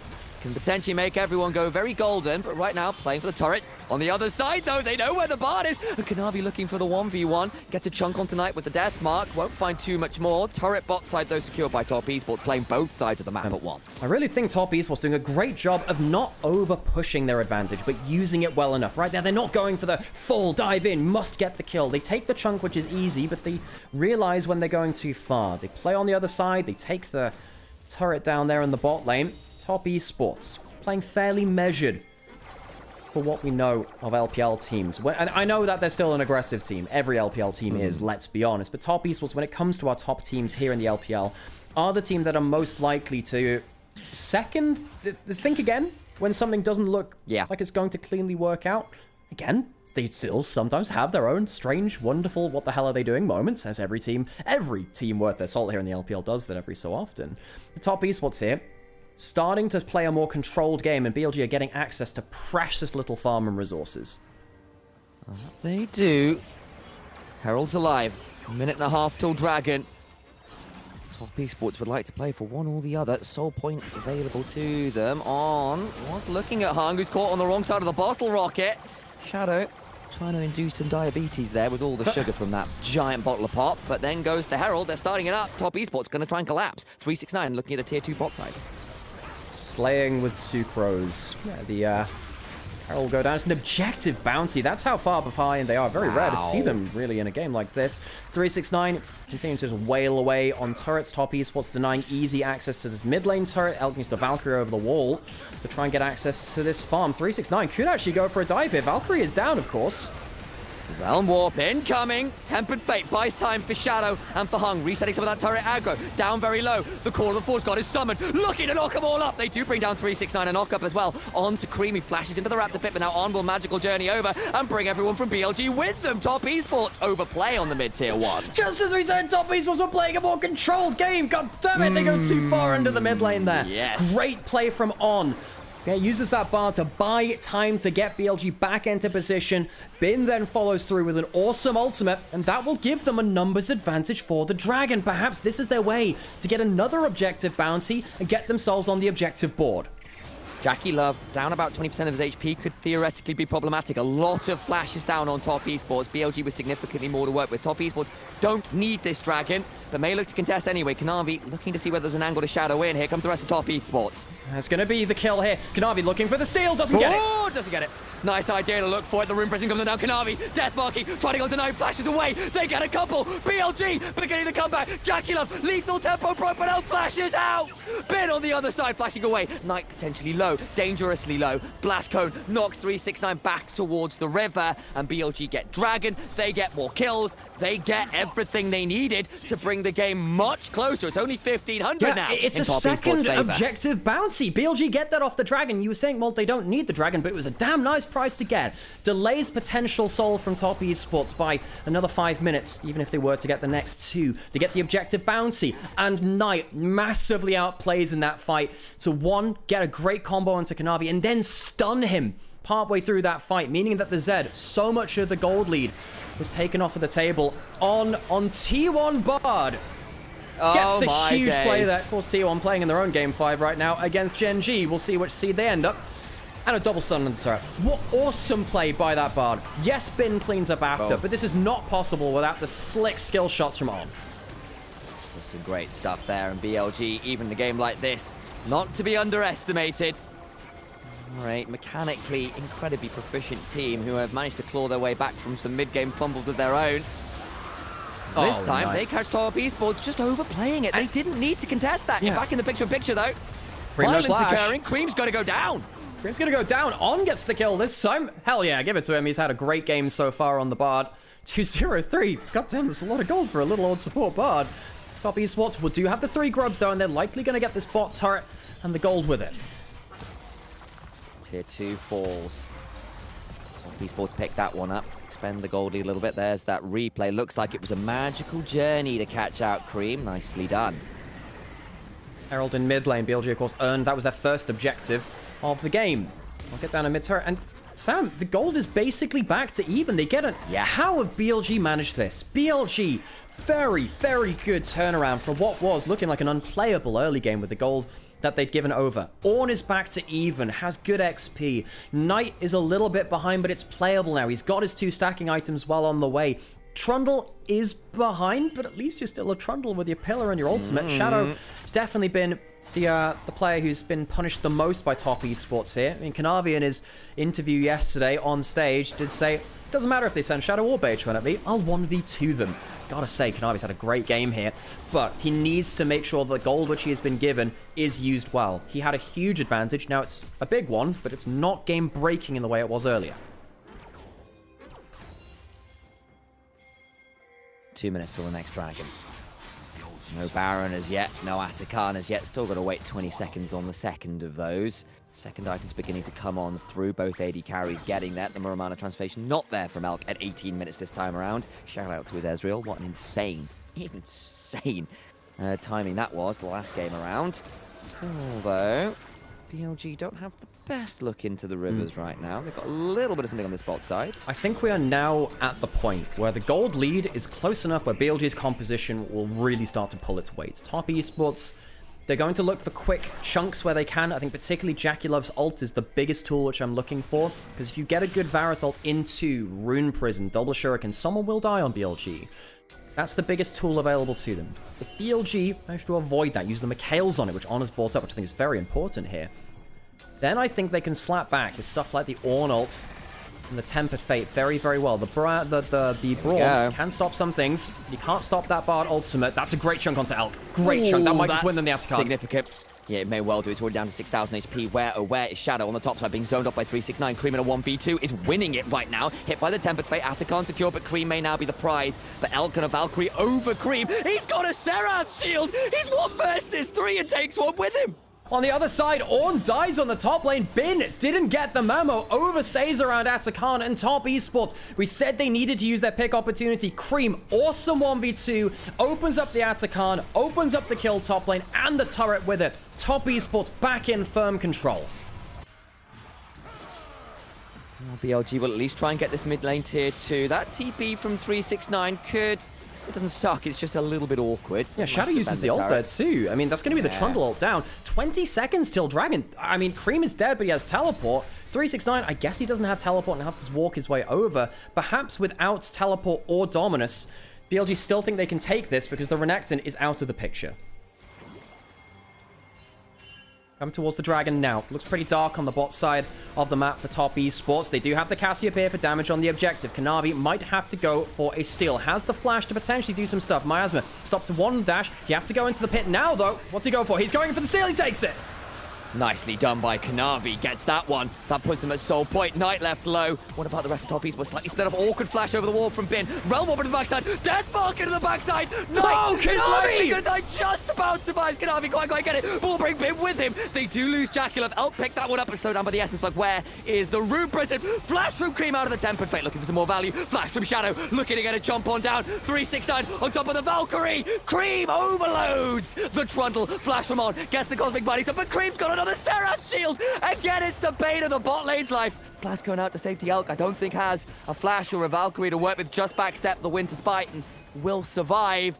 But it will end up being a 2-for-1 in favor of TES. And they got the dragon. But sir, Kanavi, their miasma will block out the sun. Then we shall fight in the shadows. Kanavi gets a huge outplay, stealing the dragon, outplaying the Ornn ultimate and the Cassiopeia at the same time. Kanavi drops a slick play on his old teammate of Knight. Look how slick this was. I think Knight makes a mistake by dropping the miasma early. It's too important to lock in. Knight can't stop the auto smite coming through then at that point, and things go worse after this. Kanavi gets to wait for his second shadow and his ultimate coming through beyond that too. You can see that he goes right onto Knight, dodges back, gets out of the Ornn ultimate, and survives. Knight just about lives through the death mark, but god, slick plays from the Zed.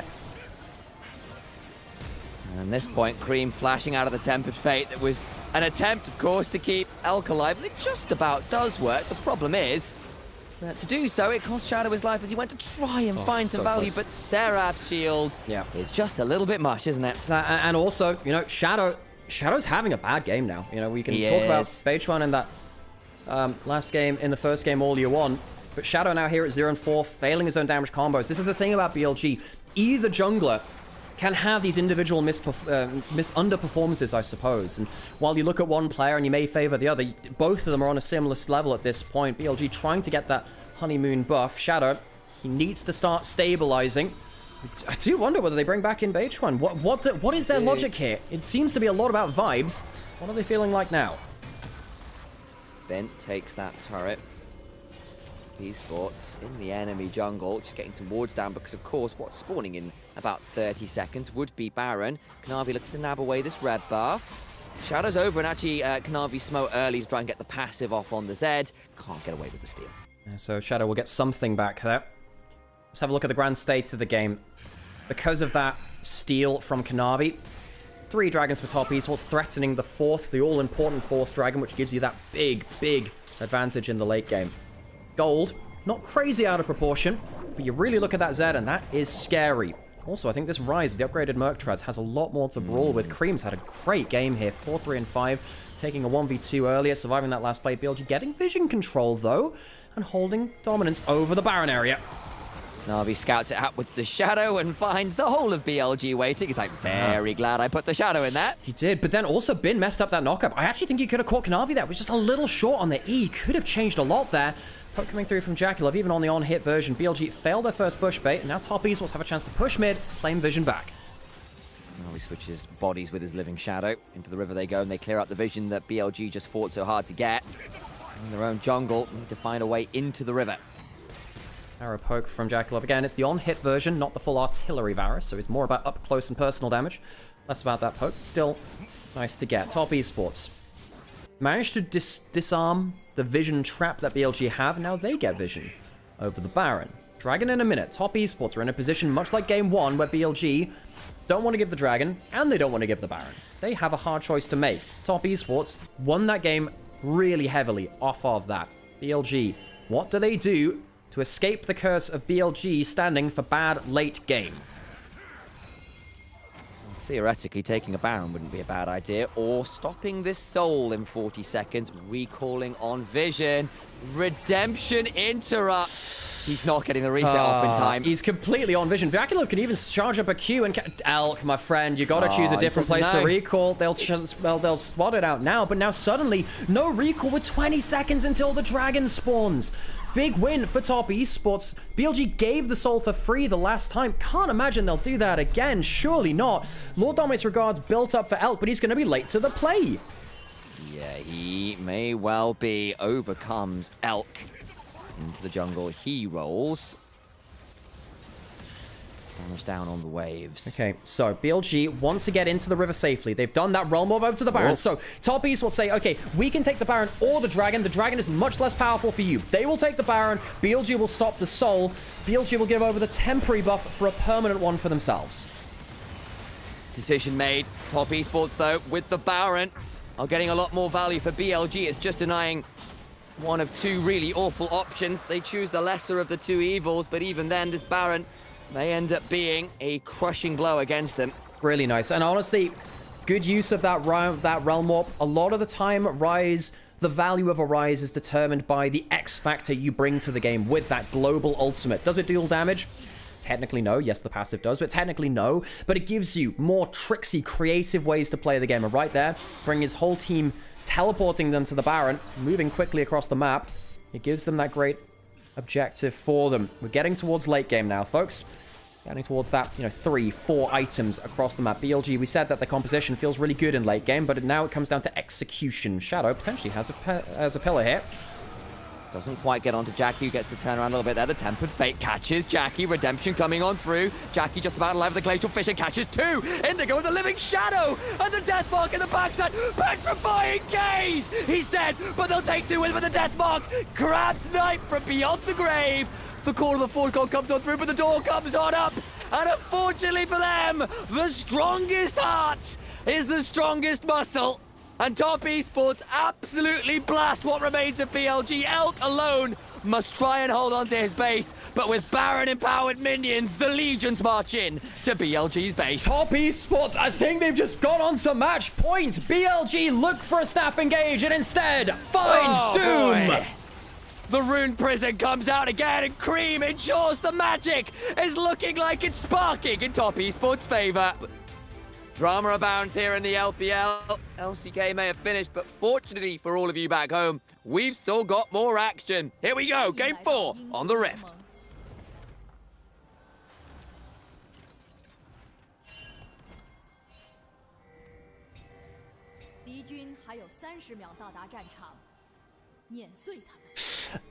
And unlike the last time these two teams played and there was a hook support against the Elise, we will not see a massacre at level 1 where Top Esports gave over 2 kills because On repelled away from the damage. In fact, BLG won't contest the vision in bot side brush at all. They drop down a ward and decide, no, we're not going to go that far. Ward cleared. That's important, particularly when you're playing Nautilus against the double-ranged bot lane. You do need to make sure that you are safely able to enter that bot brush, because if the Nautilus stands out of vision, he doesn't have to play technically against the ranged bot lane. He can stand out of vision and equalize that somewhat. Can't attack what you can't see. You have the ability, of course, to throw things like volatile spiderlings in, but that will take time. You need to get to that level 2. Those early levels are very, very volatile, especially if you do land a good hook, or for that matter, if you miss it. Early shove coming in. Hard fought goes. Elk wanting to just use that Q on the wave. You can see the mentality. Now, if you're using the Q on the enemy champions, you want it for poke. If you're... Hang on a second, Shadow. Very quickly taking that. Has the ward on his own Raptors. Will be spotted here. Going into the other side. Kanavi will be spotted now, leaving his top side, going bot side. That means that Poppy will go back into his own jungle. Both of them seeing the angle and going back to their own clear at this point now. What it does mean, though, is that Kanavi's wasted time on that red buff, has left it, and now had to go and clear bot side, or it would have been a complete disaster. On misses the cocoon, trying to read Hung, looking for the hook, I guess, towards the wall. What this means is that actually the timing of Kanavi reaching bot lane is going to be different. First game of Ahri for Knight this split. Again, I think he's the best Ahri in the world. He's the best this split. Level 2 hit from Jackie and Hung, looking for the hook. They find it. That repel was available for On. Could have gotten him out of danger there. Scary for a second there for sure. Shadow back over that ward. Gotten a lot of value from that of top esports. Potential play in mid lane. The full build Poppy. Level 3 with red buff. What else does Poppy need in life? Well, I'll give you the answer to that. Nothing. Nothing.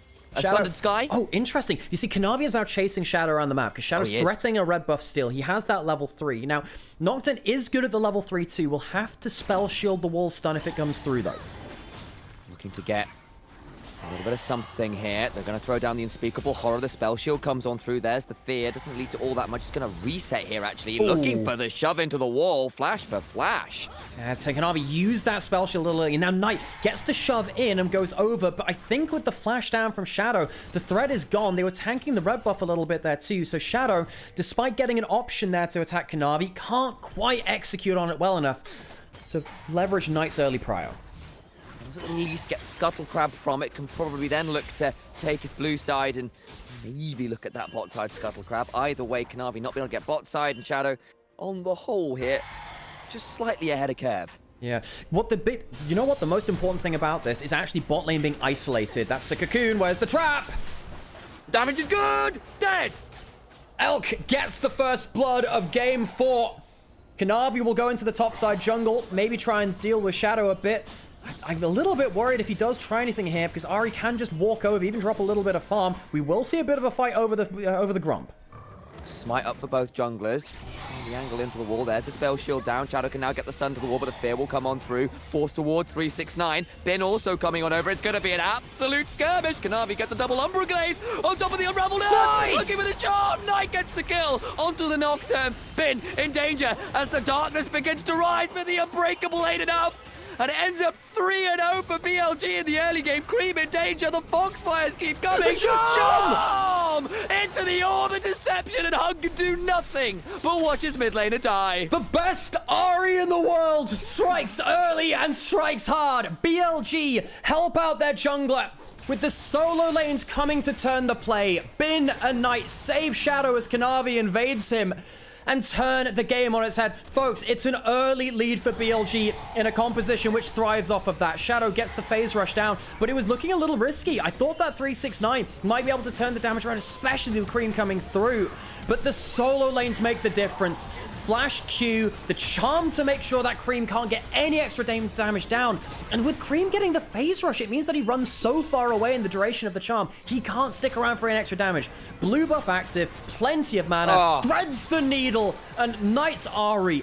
He hasn't played at this split, but God, it's so good to see it back. The first back is a Dark Seal and a Lost Chapter. Hook just wide. Kanavi, though, can make things a bit tricky. Knight gets level 6, does get the fear. Seismic shove. Still has another charge left on the ult. Gets out fine. Knight just went back to the wave to get level 6 to survive. Incredible awareness from him.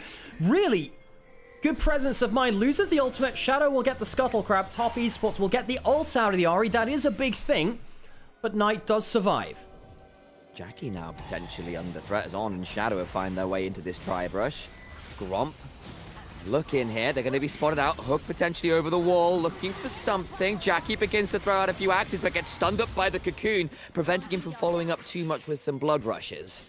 Top esports now behind 2,500 gold before 7 minutes. Top esports, what do they do now? They need to find a way to claw back some gold. You are not a team that particularly wants to deal with this snowball build. Hang on a second. There might be an ult coming from Kanavi if you can hit level 6. There's the Weaver's Wall. Keeps Knight on the wrong side of this. Doesn't have the ult. Doesn't have the flash. Seismic shove just wide. Kanavi can't quite get in range. No! He gets away with it. It's actually really spooky there too. Knight lands another charm. Toppy is what's really trying to punish the flashless, ultless Ahri. Not able to do so. You saw the idea. The execution just not quite logistically possible. BLG really want to take us the distance. Now, folks, it has been a while since we've had, a very close LPL finals. Last one I remember really was 23 Summer. 5-game series, LNG, JDG. Knight was the difference maker largely in that finals. Kanavi, though, was on the other side. He was on the same side. Always been the difference maker. Sam, you and your Peter Drury quotes. God, don't think I won't notice that. What a commentator over in the football world he has been. No BLG starting up the dragon. Onto the dragon they go. That is nearly a 3,000 gold lead by the bite. Not even 10 minutes in. Esports were doing something very similar in the previous game. Fairness to BLG, they came back from a deficit like that. We'll see whether Esports have the capacity to do the same here. But there's the Dragon picked up, already got the early kills, and you can see the leads in significantly places. Knight nearly 1,000 gold ahead. Elk nearly 1,000 gold ahead. And now Knight, he will get flicked back this time. He does have the... Oh, the hook just missing. I don't think it would have killed, but it might have forced the ult. Another charm lands, not going to lead to that much. Knight does have Ultimate Hunter stacked up twice, which does help him an awful lot. Grubs started by top esports. Will there be a contest? I think there can be, and I think there will be. Oh, something. The hook goes wide. Oh dear, Hung's dead. Repel up, avoids a lot of the CC. Kanavi tries to turn on the other side, but I don't think he's winning that one particular. As Cream forced her onto the wrong side of the jungle. Shadow flashes for heroic charge. Kanavi has to flash away, and this Nightmare might be, unfortunately, about to wake up. Throws out a Duskbringer and will survive for now, but I don't know how dark this darkness is, as Knight is looking to illuminate.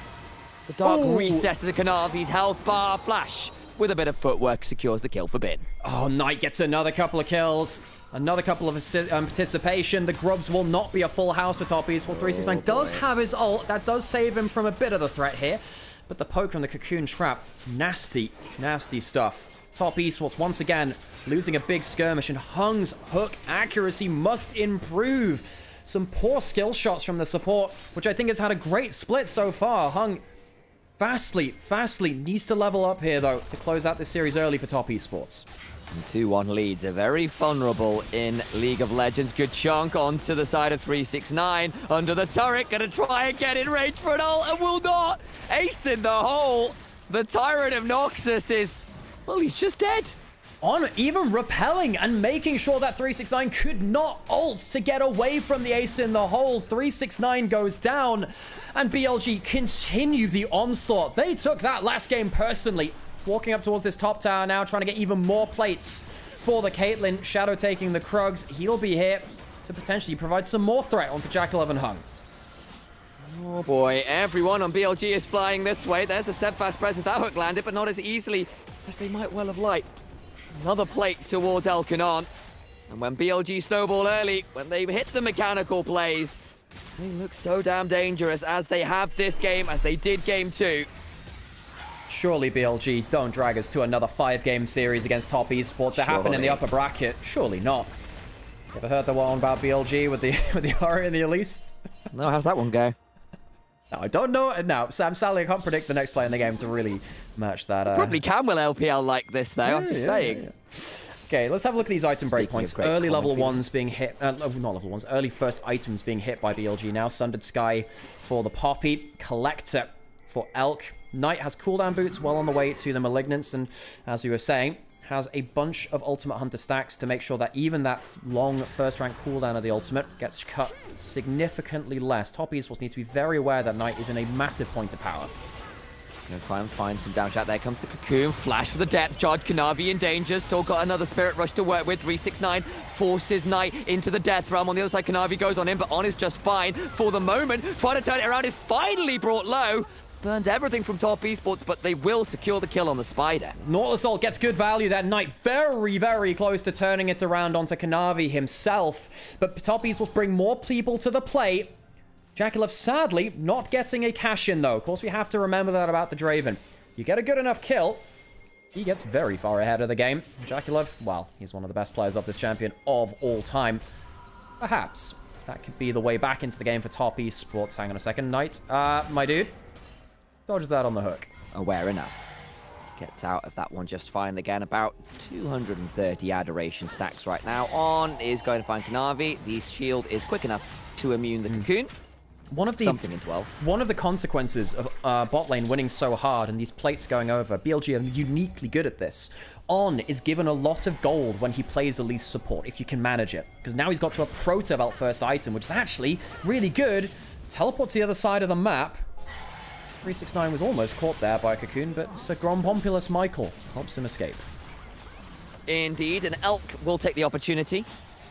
With that little assistance, of course, take another plate. So bot side, top esports here in vague force, actually, looking to potentially fight this Knight here as well.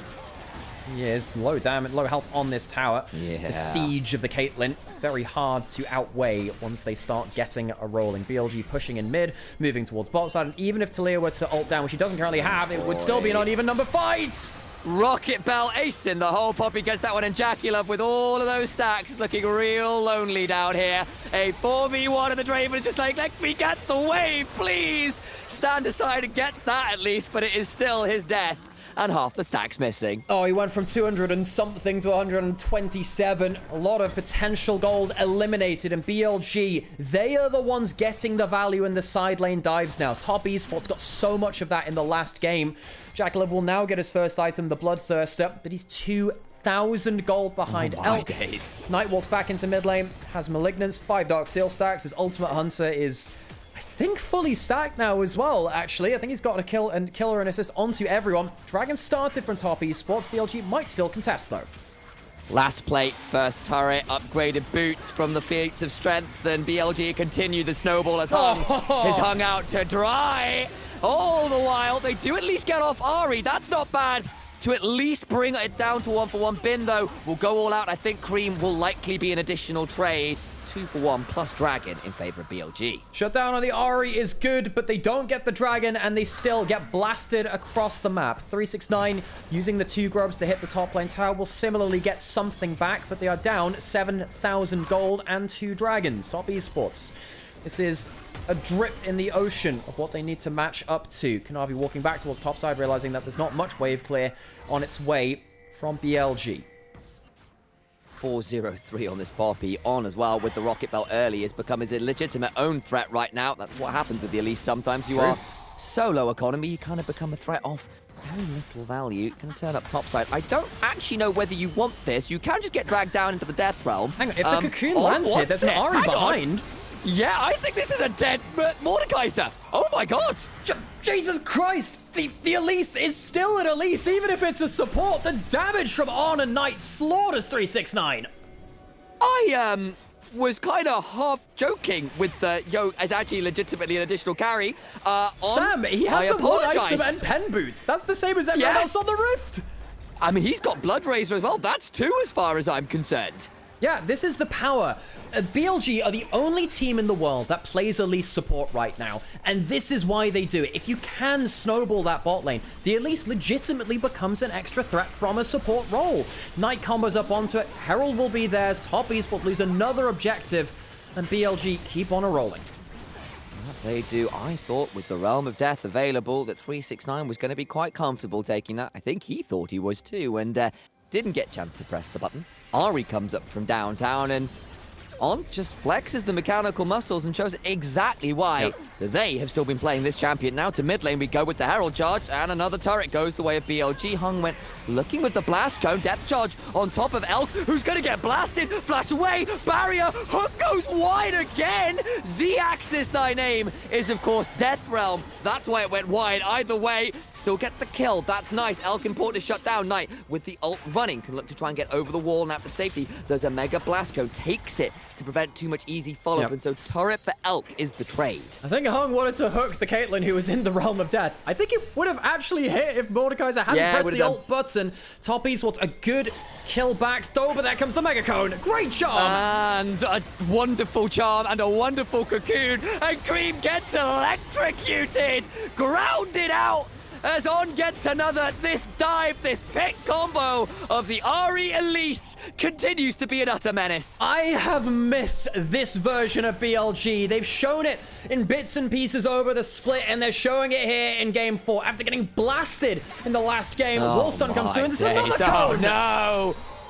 The cone comes in, Shadow sets him up, and Knight knocks him down. Mid lane tier 2 goes down as well. A bit of a skittering frenzy to give Elise some attack speed.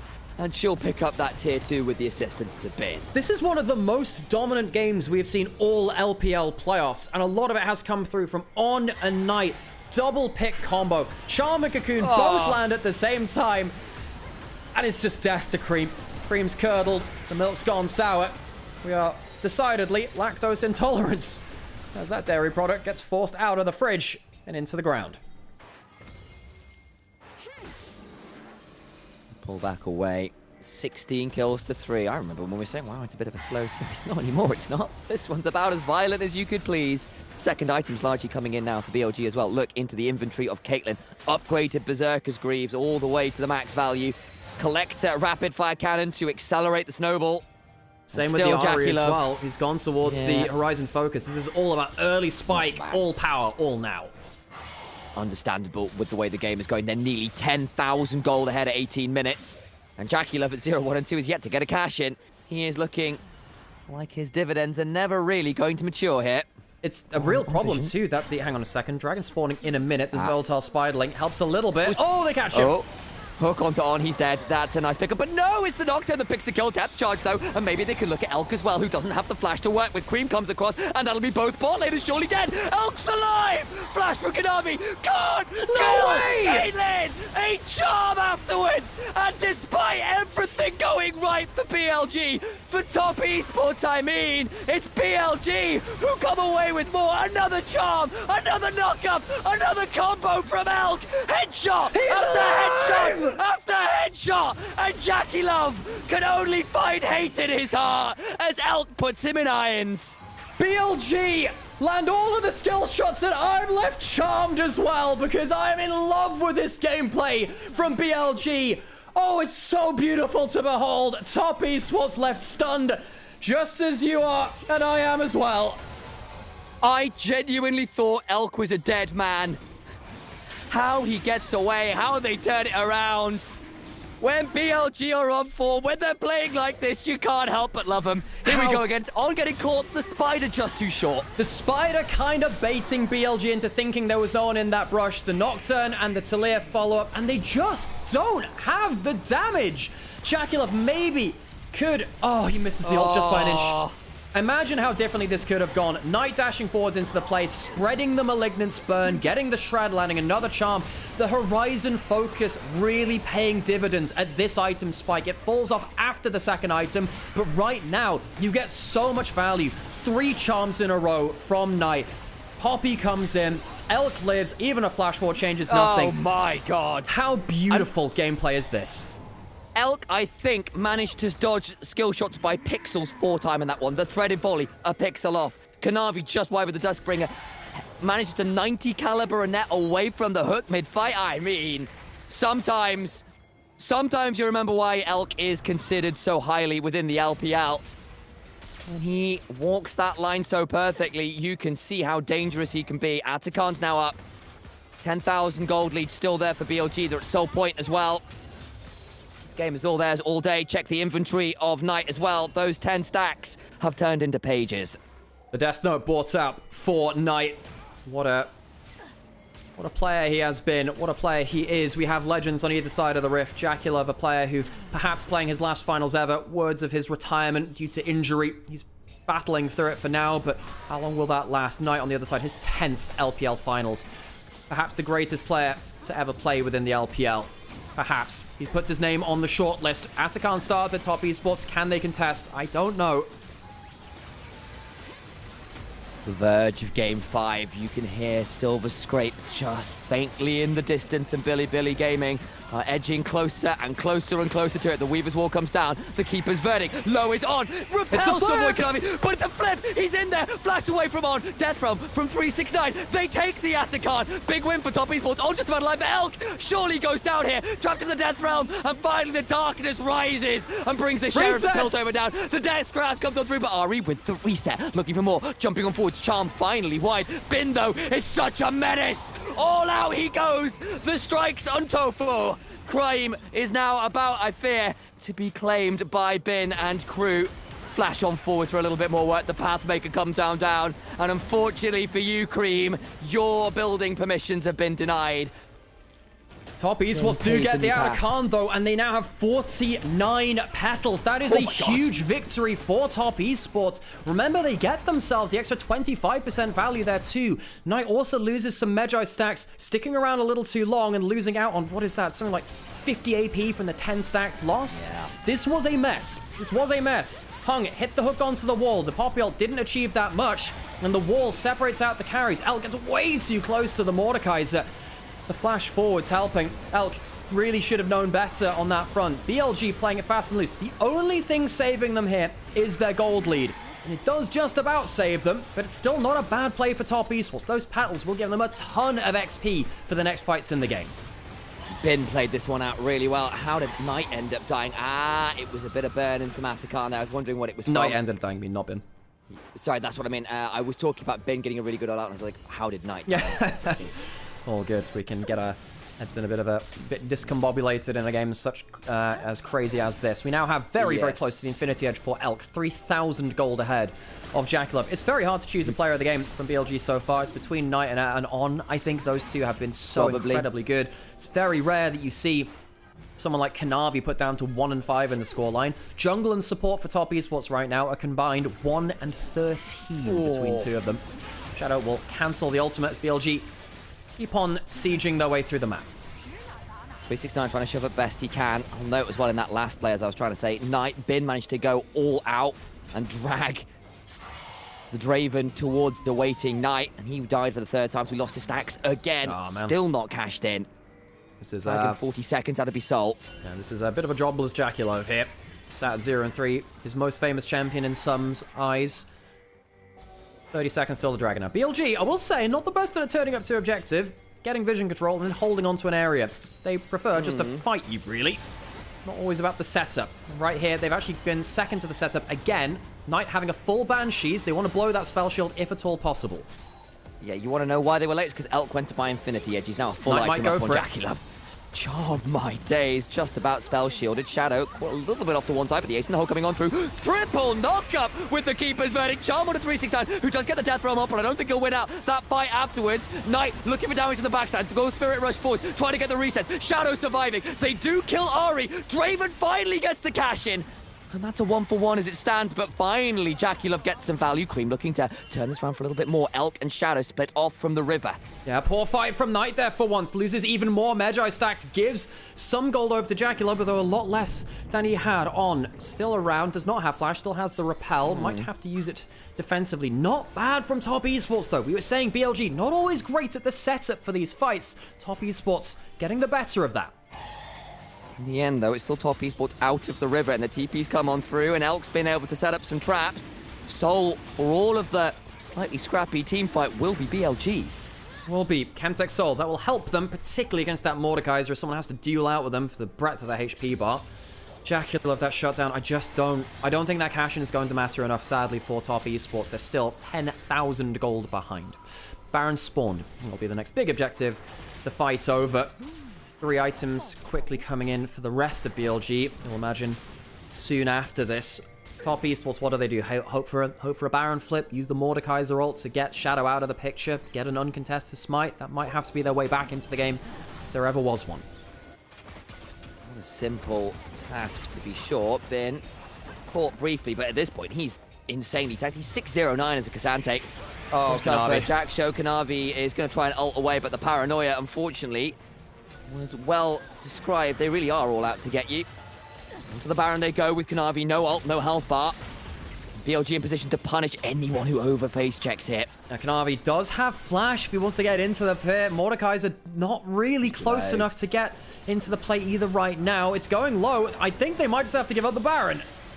Then, gonna face check and frontline best he can. Gets caught by the death grab, but Pathmakers as well. Kanavi nearly in range, but it's still going to be the take on the Baron by BLG with the jungler not there. 369 blasted. On gets the kill. Looking for more. Another set of knockups. Another charm. Jackie is gone again. And Billy Gaming. It's a railgun to the head. Flash. Charm. Death. Elk finishes the last kill, a triple to him, and they will guide these minions down mid lane and take us surely to Silver Scrapes. One last time in playoffs, the Silver Dragon Cup will be fought over in a Silver Scrapes game. BLG Snowball and Top Esports fall to the wayside. It was always going to 5 with these two teams, wasn't it?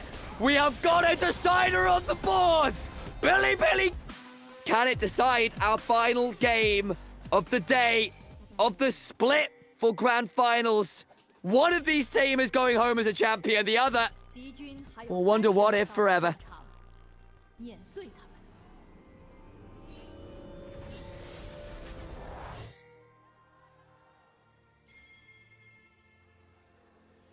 And we take a brief pause. No level 1 planned.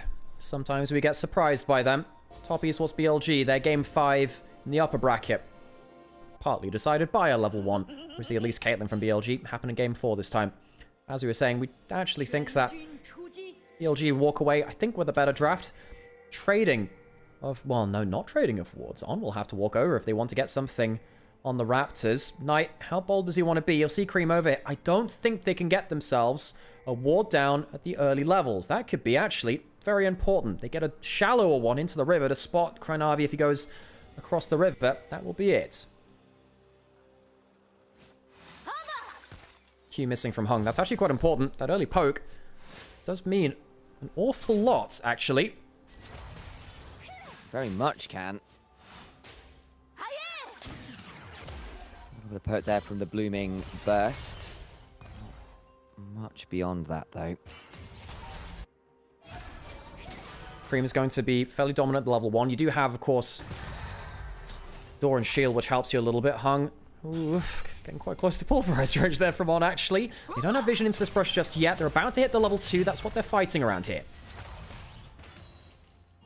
Level 2, nearly want it, don't they? There's Hung clearing out that ward. That means the bush control is Top Esports, and they will get control of the wave, and that means level 2 is theirs. It is. We did say lane dominance, very important for these teams, but that being said, the first level and the worries to level 2, not always the thing which determines it. At the end of the day, you are playing with an Alistair. Ulti will be hit now. And the Triumphant Roar does give a bit of sustain through from the Alistair. Important that Shadow clearing out his Raptors will be a known quantity just about. There we go. And they'll know they've been spotted as well. Passing towards the top side of the map. That's the one I'm looking for. And Aatrox versus Jace. There's another potential snowballing matchup. But I'm looking at all of these matchups and going, volatility abounds. Jace has been strange pick here in the LPL. It's actually been better in mid lane than top lane, I think, on the whole. Not one of the better players of it. Of all time, actually. In 2023 is one of the best players of that. In top lane, 369 had a bit of an awkward game on that, actually. Even in their game 4 victory against Anyone's Legend, he struggled on that one. Level 3 about to get hit by Jackal and Hung. See if they can jump forwards and use the most of that. Denying some farm hit. Good double W there from Jackal. The early base damage quite high on that from the Ardent Blaze. Does manage to get that little bit of extra damage. Couple hundred gold as Top Esports' current advantage, purely off the laning stats. A little bit, particularly towards that bot lane, where, as it stands, Jackie Lover's got a significant advantage. Lands the Sonic Wave and then goes in with a Resonating Strike, but the problem is the Permafrost passive gets a little bit dicey. Cream and Knight also trading out, but it means that topside Scuttle Crab will be BLG's because the shove from the Jace is good. Nice chunk onto Knight, but a Shuriken flip away. Gets an Electrocute trade onto Kanavi. So Kanavi won't get the topside Scuttle, and that's important. It means that Bin gets to keep doing what he's doing up here in the top lane matchup. That looks small, but it's actually quite important. Knight was always going to trade his HP and then recall and then teleport back in at some point. He doesn't care too much about that right now. Bin getting safety from top Scuttle. That's the most important thing about that early jungle look-in. Also noticed by in that jungle matchup right there, Shadow not running the Aftershock, going towards the Spellbook instead. Sometimes when you see the Sejuani into the Lee Sin can't do that much because he just gets Q'd at. His Q gets cancelled by the Arctic Assault. Also procs the Aftershock if you have it, but he didn't have it there. Very true. Instead choosing the extra utility later on. Spellbook is just such a powerful rune. Watch out for those extra summoners from Shadow later into the game.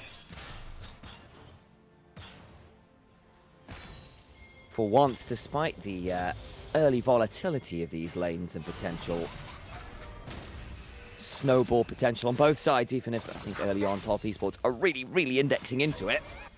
No one's pulled the trigger as yet, but we've not really got level 6s through for a minute or so. Keep your eyes on Cream, on Kanavi. When they hit the level 6s, I suspect some violence will begin to occur. Right down a significant amount of CS as his bot lane. It's only BLG winning through that Jace top lane matchup. Top Esports, the lane dominance is actually pretty good here.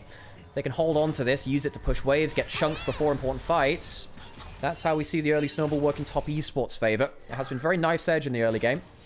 However, I will say, compared to previous games, BLG aren't looking for early lane dominance necessarily through their mid and bot lane. They're looking for that skirmish and teamfight power later.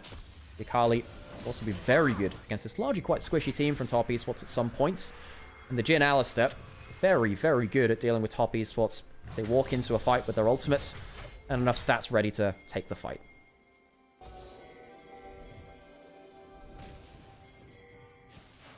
Cream now potentially getting ganked here.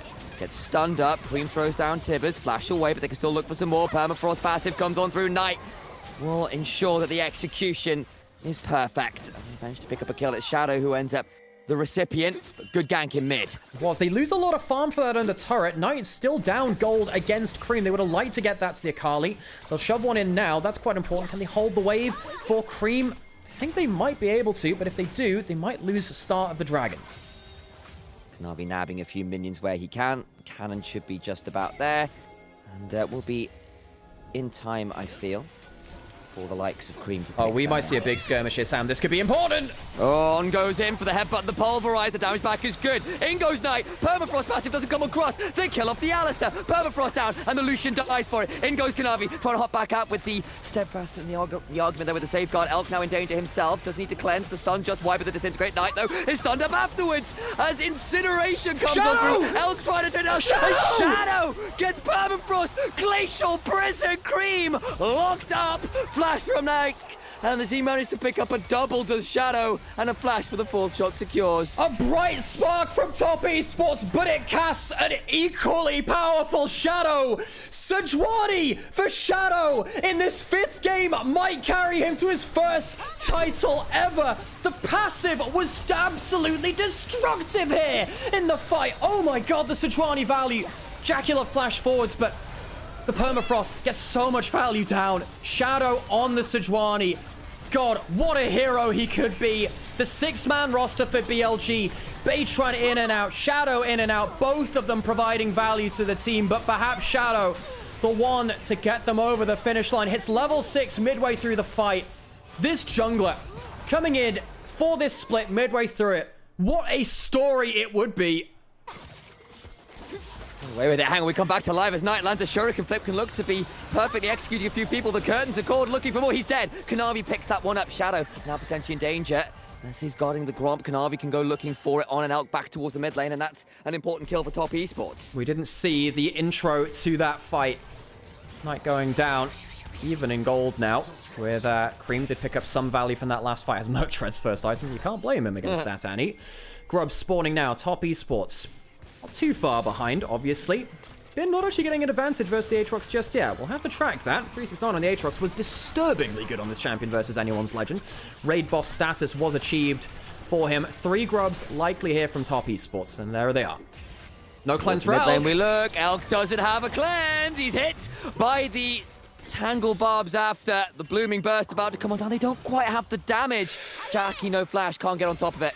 No idea where the extra damage. Alive. Yeah, Jacula, I guess he didn't have mana for E and, of course, the W or something like that. So close. Great disengage play from On. Top Esports tried to get Elk down. Can't quite manage to do so. Cream walking over Vision. Knight no ult. He might be able to force him a little bit off this turret. Get the Incinerate down. Won't disintegrate after. And that'll be all that's really wrote about that one. A slight gold lead towards BLG. Good chunk onto bin there, as 369 gets through a few of those Darkin Blade procs and will use part 3 to attack the wave. And we take another breath. We have 8 kills in 9 minutes in our game 5. Kanavi 1,000 gold behind almost Shadow. But can he get himself back into the game? His Lee Sin is legendary for this player. Kanavi's Lee Sin has been the worry, the doom, the downfall of many a team. Shadow, though, a newer kid on the block, we'll be looking for... God, we've got players with almost 6 titles here in the LPL. And Shadow's here looking for his first, and he might have determined this early game. 3 kills on the Sejuani. Top Esports do not have great answers to the Sejuani. If they get tanky enough, they're going to be able to buy so much time. At that point, you have to throw the anti-stun into him instead. Dragon goes to BLG. That's a good win for them too. Got the kills already. We'll pick up that Dragon.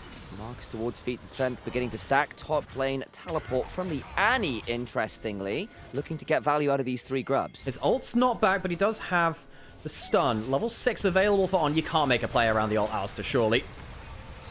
You'd think, but they still get a decent chunk onto him. Burns the Ghost. Forced to back away a little bit, left at half HP. He has a cookie. He has his ult. Chooses not to blow that, and I think that's important. Cream teleports down. BLG will know that. Knight is back up. Now, Knight, of course, not getting the best of the early skirmishes himself on the Akali.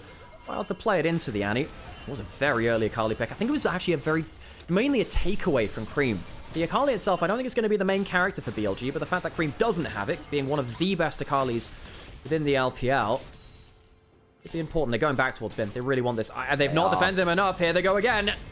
They just can't hold good flash, and they miss everything! And now Cream's in dangerous. Bin is looking at the 1v3 to take one with him. Teleports come crashing on forward. Permafrost allows Shadow to pick up another as Knight. Still got R2. Glacial Prison just wide, but the Shuriken flip will not be taken quite yet. Kanavi now here, looking to trade onto Shadow. Good damage back, but the Permafrost can come on forward. Another 5-point strike. Damage is stacking. And Jackie Love will allow for a safeguard out to safety from that Lee Sin. But my God, Bin gets away with literal murder. Bin is on something else today. He wants his title as well. Not been his best year in his career, but who the hell cares if he starts to ramp up like this? It is so good to see Bin playing with balls like that.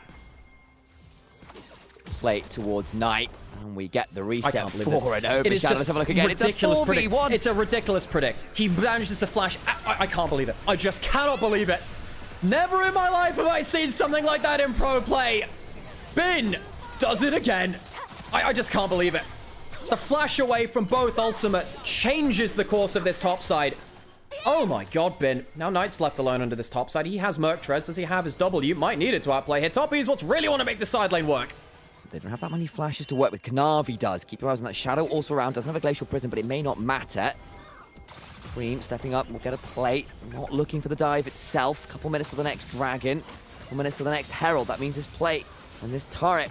It's really what both teams are looking at there. That second one they were after there, the ones with the grubs. Take a lot of value there. Stun on tonight, who is struggling to clear the wave under the turret. He is, but Toppy is also not getting the maximum value out of this side lane. Reminder, a lot of this game has been determined by side lane dives. We saw it with the Caitlyn Elise onto the Mordekaiser. Before that, we were seeing it with the Varus just dunking down on everyone walking towards the top lane turret. BLG survived that this time. We've not really seen what happens when the top lane dives fail, or the side lane dives fail in this series so far. We are in uncharted territory, and BLG perhaps takes some of the wind out of Top Esports' sails.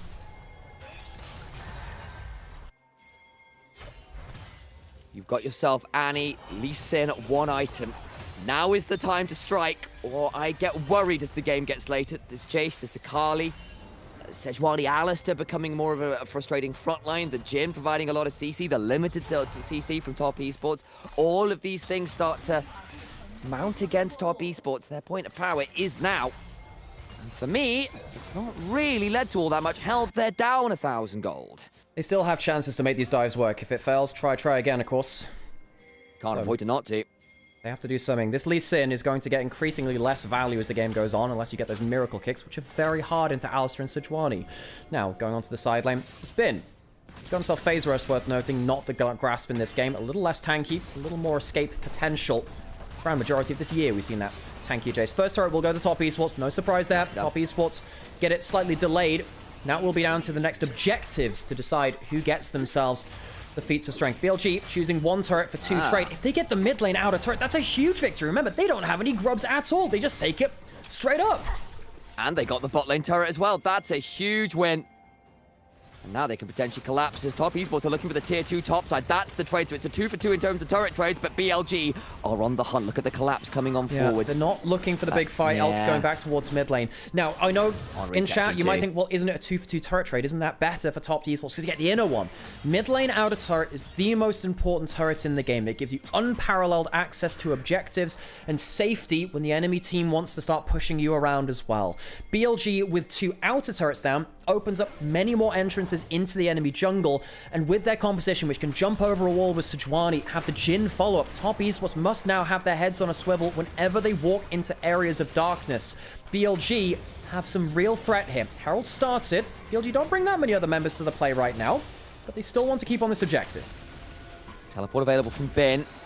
Cream also with the teleport available can look to join on short notice. Down to half HP. Here come the teleports. Kanavi, can he get himself an insect? That Lee Sin. Now is your time to make yourself a champion again, Kanavi. The one-man army, the greatest jungler the LPL has ever known. 369 with the Darkened Blade. Shadowing goes on! Gets the pulverized, not as much as I think he was hoping for. Now trapped on the wrong side of the wall. Is that too far? Glacial Prison lands. In comes the curtain. Hung forced to back away. Does so. Damage on the Shadow, but he survives. Now Kanavi in a potentially dangerous spot. No one dies, but health bars a little dicey. The Shuriken flip is onto Kanavi. Knight will not reactivate. Okay, that's double summoners away from Hung. Kanavi, not a great ultimate there. And things diffuse, no kills. Summoners blown, of course. Dragon is available. Maybe BLG say, screw the Herald, we want to get the Dragon. Get ourselves threatening towards that soul later. They had that first on the mountain. Chemtech Rift will be off the table with this Dragon being on there too. And we'll see exactly what soul is presented to us. Herald not going to be looked at by top esports. They go back and clear their jungle instead. Dragon taken by BLG, and it will be an Infernal Soul for our game 5 here in finals. Oh my god. For Jace, for Jin, even for the Akali. Yeah, that's a nasty one, top esports. They have had mainly Dragon priority this series. BLG getting 2 dragons, I believe. Well, maybe that last game's a bit different, but they have themselves the first 2 dragons. Quite a rare occasion here against top esports. Couple souls for BLG. They got those ocean souls that were potent. There's the Chem soul as well for BLG. It's all been an interesting one. Herald so now another consideration. Yeah, and Kanavi still has flash. His ultimate's coming up soon. This is the point in the game where that kick flash could just be devastating. Even if you flash away, you might be out of position at that point. Hung down the summoners does hurt, though. The Nico needing that flash, the Protobelt to confirm the ultimate sometimes. Not having either of them, not built the Protobelt just yet. Not enough gold quite yet at this point in the game. And that flash being down reduces his impact on the game. That is...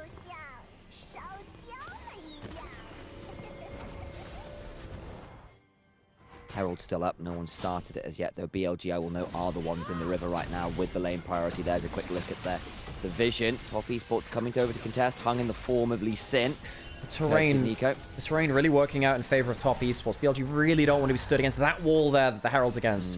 When you're against, you know, Lucian, Annie, Lee Sin, everyone that can jump forwards potentially, cause you issues, you really don't want to be stuck against that pit. BLG, I think credit to them here, not giving top esports a clean fight around it. If they stuck on that terrain, I think they would be inviting a big engage, which could lose them the game and the series off of it. Elk about to cash in his cull. Lucian has not gone for the same. Wave pushed in towards bot side, so some bits of farm lost for top esports. Tentative. BLG not wanting to give the easy fight for top esports against the good terrain for them around the Herald pit.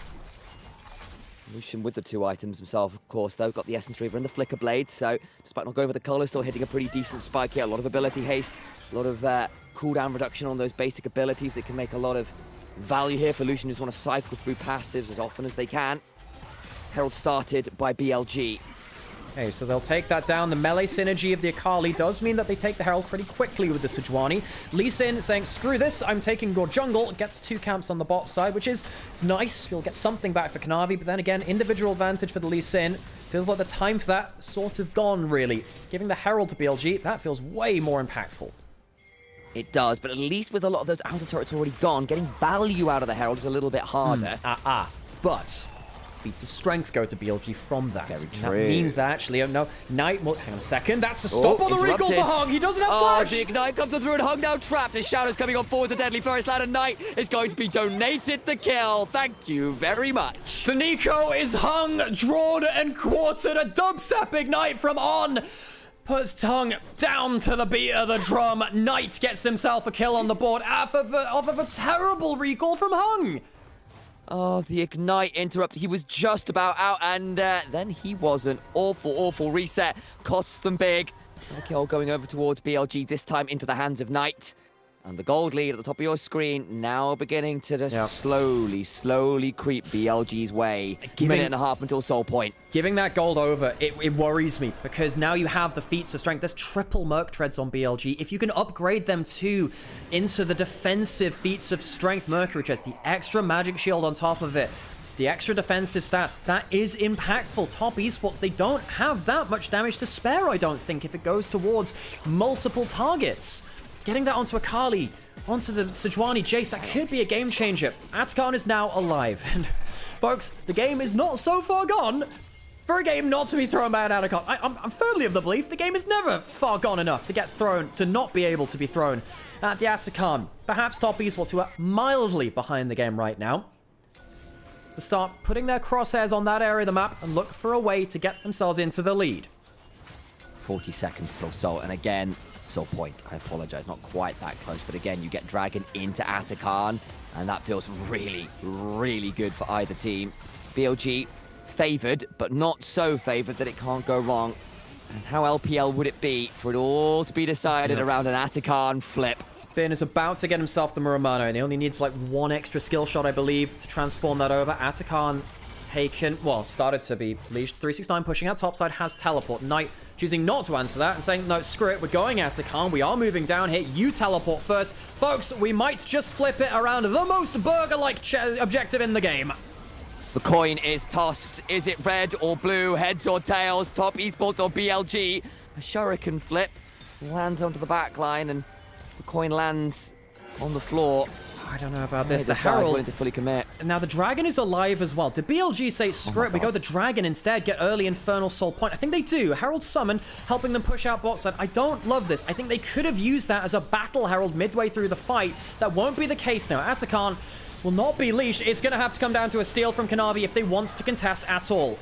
He's got a ward in the pit. He's going to land a Sonic Wave onto Shadow. It's not onto the Dragon. Oh, Tries Kanavi! to go in. It's too far! And he's dead. And now with the jungler gone, the kill donated tonight, they could turn onto the Atakan. Oh, and I don't think the fight will come through now. The Blind Monk closes his eyes for the great sleep of death.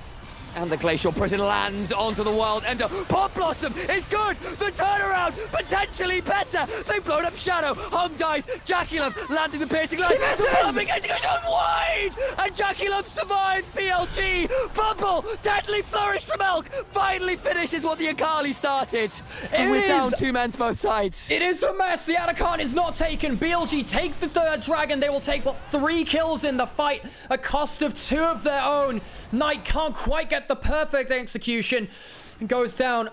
Snipe saves the lives of BLG at the end of it, though. BLG still come out the better from it. They get themselves the Dragon. Atakan will have to wait, though. BLG denied that objective by Top Esports. Clutch kills going towards Jackie Love, though. Now he's at 3. That will matter. We'll have a look again at the replay, because, of course, this is post the death of Kanavi, who failed to come and contest that Dragon. The CC chain is insane. Hung gets a very good combo, but a lot of the damage is blocked up by the tanks. It should have realistically been a better fight, but they've given too much gold over to the Sejuani early. Knight, so close. He has to try and blind ult. Jackie Love backsteps it. Great play from Jackie Love to out-mind game the Akali. Knight could have cleanly got that kill. The Snipe blind in its own way, though. Elk just about cleaning up the mess. I think if Elk hadn't picked that up, we would be in a very different scenario here, potentially. He's now 4-0-3 himself, building towards an Infinity Edge. Not a lot of tanks on the side of Top Esports. No need for a Lord Dominic's Regard. Can just build raw crit, raw damage. Shadow after assaulting over the wall. Kick towards the wrong side of the map. The Pop Blossom comes on down, but Bin will pick up the kill. On gets the Hepper, and the Pulverize after Knight with the Rocket Bell. He's into the backline. The execution can start to come on through. Jackie Love trying to dance, trying to charge away. Will find nothing relentless about it. Throws out a culling, but he's only clearing waves, and BLG pick up to one. Make that 2, and they can turn back to the Atakan. Yeah, Kanavi's alive, but he can't smite now. BLG win the dance with death. And Shadow being so brazen at jumping forwards, but on the Alistair has his back. This support jungle, we were worried about BLG. Their jungle support, open heart surgery for a team. But they've made it work, and it might just get them through to a title here. Shadow's first. Shadow, stop going over the wall, but they've given too much gold over towards the Sejuani. He's too tanky. On has his back. The long-range follow-up from the Jin, Jace, the J duo. Gets enough in there. Kanavi lives, but at what cost? BLG walk away with the fight, and the Atakan. And the game continues to just break towards BLG. And we already said the later the game goes, the more we favor BLG. You've gone for at least in any comp Top Esports. Your first items, your level 6 needed to matter. Yes, there is always the miracle play. There's damage everywhere you can look for Top Esports, but it's just getting harder and harder and harder. An Infinity Edge for Jackie Love, maybe there's the damage required. If he can glide through a fight, maybe the 2-item Aatrox on the right targets, it could do some work, but I'm just struggling to see the easy way to make it happen in these grouped up fights. The grouped up fights, yeah, I agree with that, because my counterpoint is they need to find someone away from the play. Hung doesn't have flash. He should be spotted now. Oh, he got rooted. That'll be the cleanse off Elk. Jeez, yeah, he didn't spot the minion movement quite cleanly enough. And now maybe they just go Desperation Baron.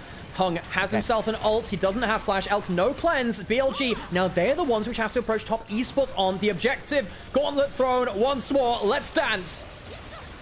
The coin twirls through the air. We need to see which side is landing. Down to half HP. Shadow looking to contest. The curtains are called. The glacial prison lands. Shadow being forced away. Safeguard keeps people relatively healthy. But the heal comes on down. The redemption for a chunk. Knight still threatening on that top side flank angle.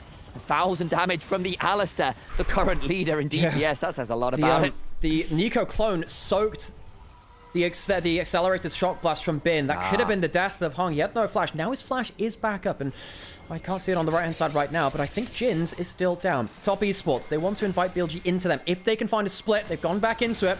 Knight, where is he in this equation? He needs to get himself back onto the ball. BLG, corn on resets right now. This is going to be a rush Baron. They can try and get the most damage down as they can. There is no Sejuani here, just coming through mid lane down to 6,000 HP. Shadow should just about be there in time, but doesn't have flash. If you can body block him out, he won't be there. 3k HP. Shadow now ready to come try and steal. Not gonna get in there. Baron taken by top esports. Turning on the Knight. Stunned up. Gone down. They get the kill on the flanker. Now a 5v4. Can look for more. Top esports finally finding an angle in this game. Dragon is alive though. BLG, I wonder whether they should have given this for the Dragon setup. They choose not to, and their Akali is dead. Top esports, they have the man advantage, but do they have the cooldowns to fight against the eventual Dragon Soul? Can look for something more. Kanavi can look for potential angles with the sonic waves. Gonna force back towards us, and again BLG don't have to throw it at the Dragon. They can give one up. Once again, it is about the Baron and the Dragon spawning at the same time, much like the start of the series. Top esports get Baron and Dragon, denying BLG the easy access into late game. Knight tried for the flank, but really BLG should have just gone towards the Dragon. Their objective play a little behind top esports. Just not fantastic. The curtains get called for wave clone for some chunk onto Hung, who did eat a pretty nasty deadly flourish trade earlier. Can't quite get what they were looking for there. Resets come on through. We'll start seeing Baron jump. Here is the Baron rush. So BLG were caught on bad resets, and Knight realistically should have been way more defensive on the side there. Protobelt's forwards may be looking for a big play, but his teammates are not in position. The communication between him and the rest of his team, poor Knight immediately exploded as BLG caught flat-footed. Top esports, great play, finding out the isolated member into the way that they exactly have to. Necessary. The gold now back in top esports' favor, just about. It's not done yet, is it? Of course not. Of course not, Seb. It's not over until the Nexus falls here in the LPL. BLG, they do have those feats of strength. They still have the third Dragon. Top esports only their first. BLG have a very, very tanky Sejuani. He's quite hard to kill when you get towards this point in the game. And top esports, you do wonder what happens when that next Dragon spawns. They managed to get that Baron the last time. That Dragon the last time, rather. Of course, the Baron too. They are not necessarily in a cleanly winning position at themselves. They still need to find themselves a way to win a grouped up team fight in BLG's favor. I don't think they'll be able to deny them that. No. Unlikely, it has to be said. Mid lane tier 1 still taunting top esports. They got Baron now. This should be a much easier take, and it will be. It will be. So that's going to be the outer turret take, and they don't have many easy options left for the Baron to take. 3,000 Baron power play, not bad. They're going to walk through bot side and try and get some vision down. It's a little early to bring their Dragon setup. The wards will die by the time the Dragon is spawned, but they can still force BLG to play respectfully. That mid lane outer turret will give them much easier access towards it in the future. A couple items I'd like to note as well. The Infinity Edge has been completed by Elk, which is a big one. And of course, the Serpent's Fang done for Bin, looking to manage the shields. And again, top esports not that tanky, but the tankiness they do have is from shields. It's from the likes of Molten Shields, of Safeguards, of Sterax. And there's that gold graph. It would be an EKG graph, wouldn't it? And there it is. Heart Attack City is the LPL.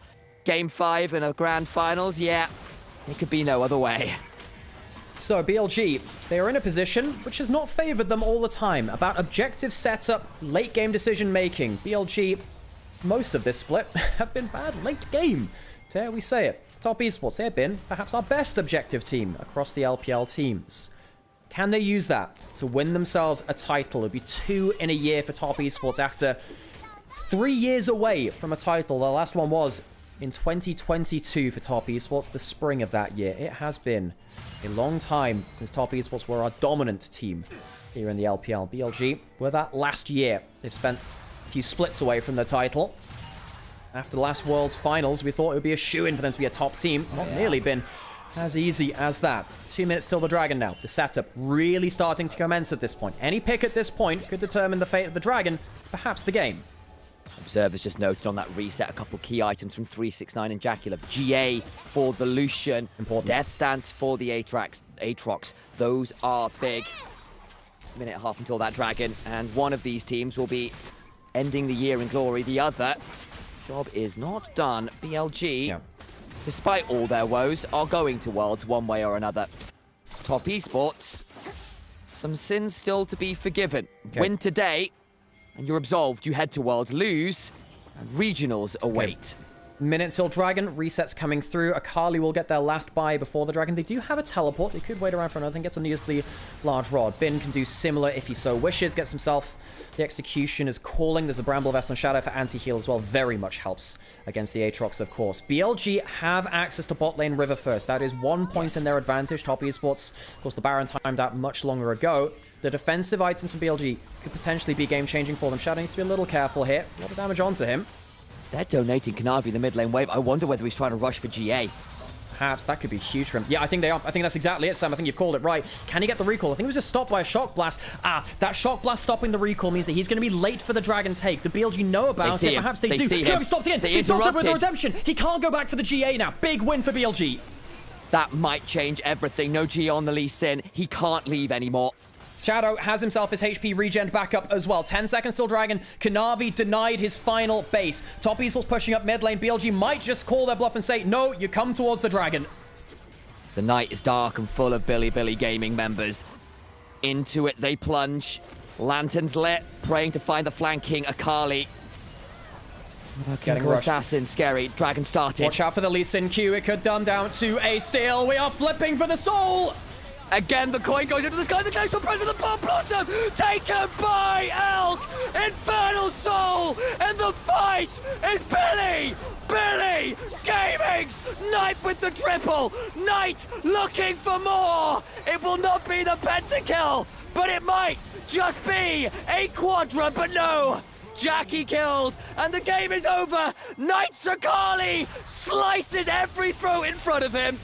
Ladies and gentlemen of the LPL community, your tyrants secure the soul and may well secure the series. The Baron will be next on the table.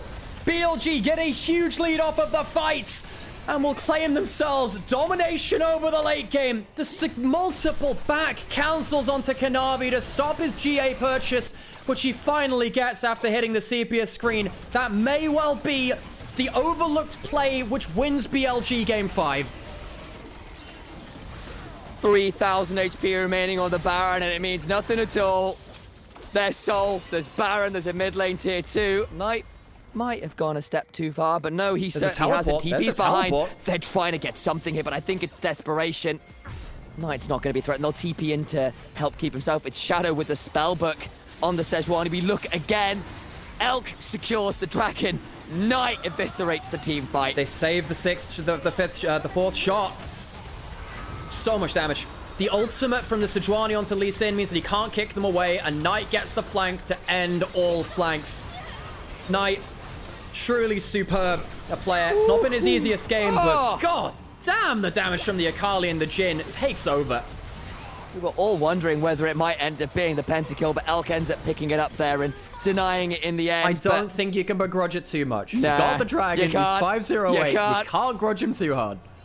You really, really can't. A worthy kill there as the Aatrox went looking for something.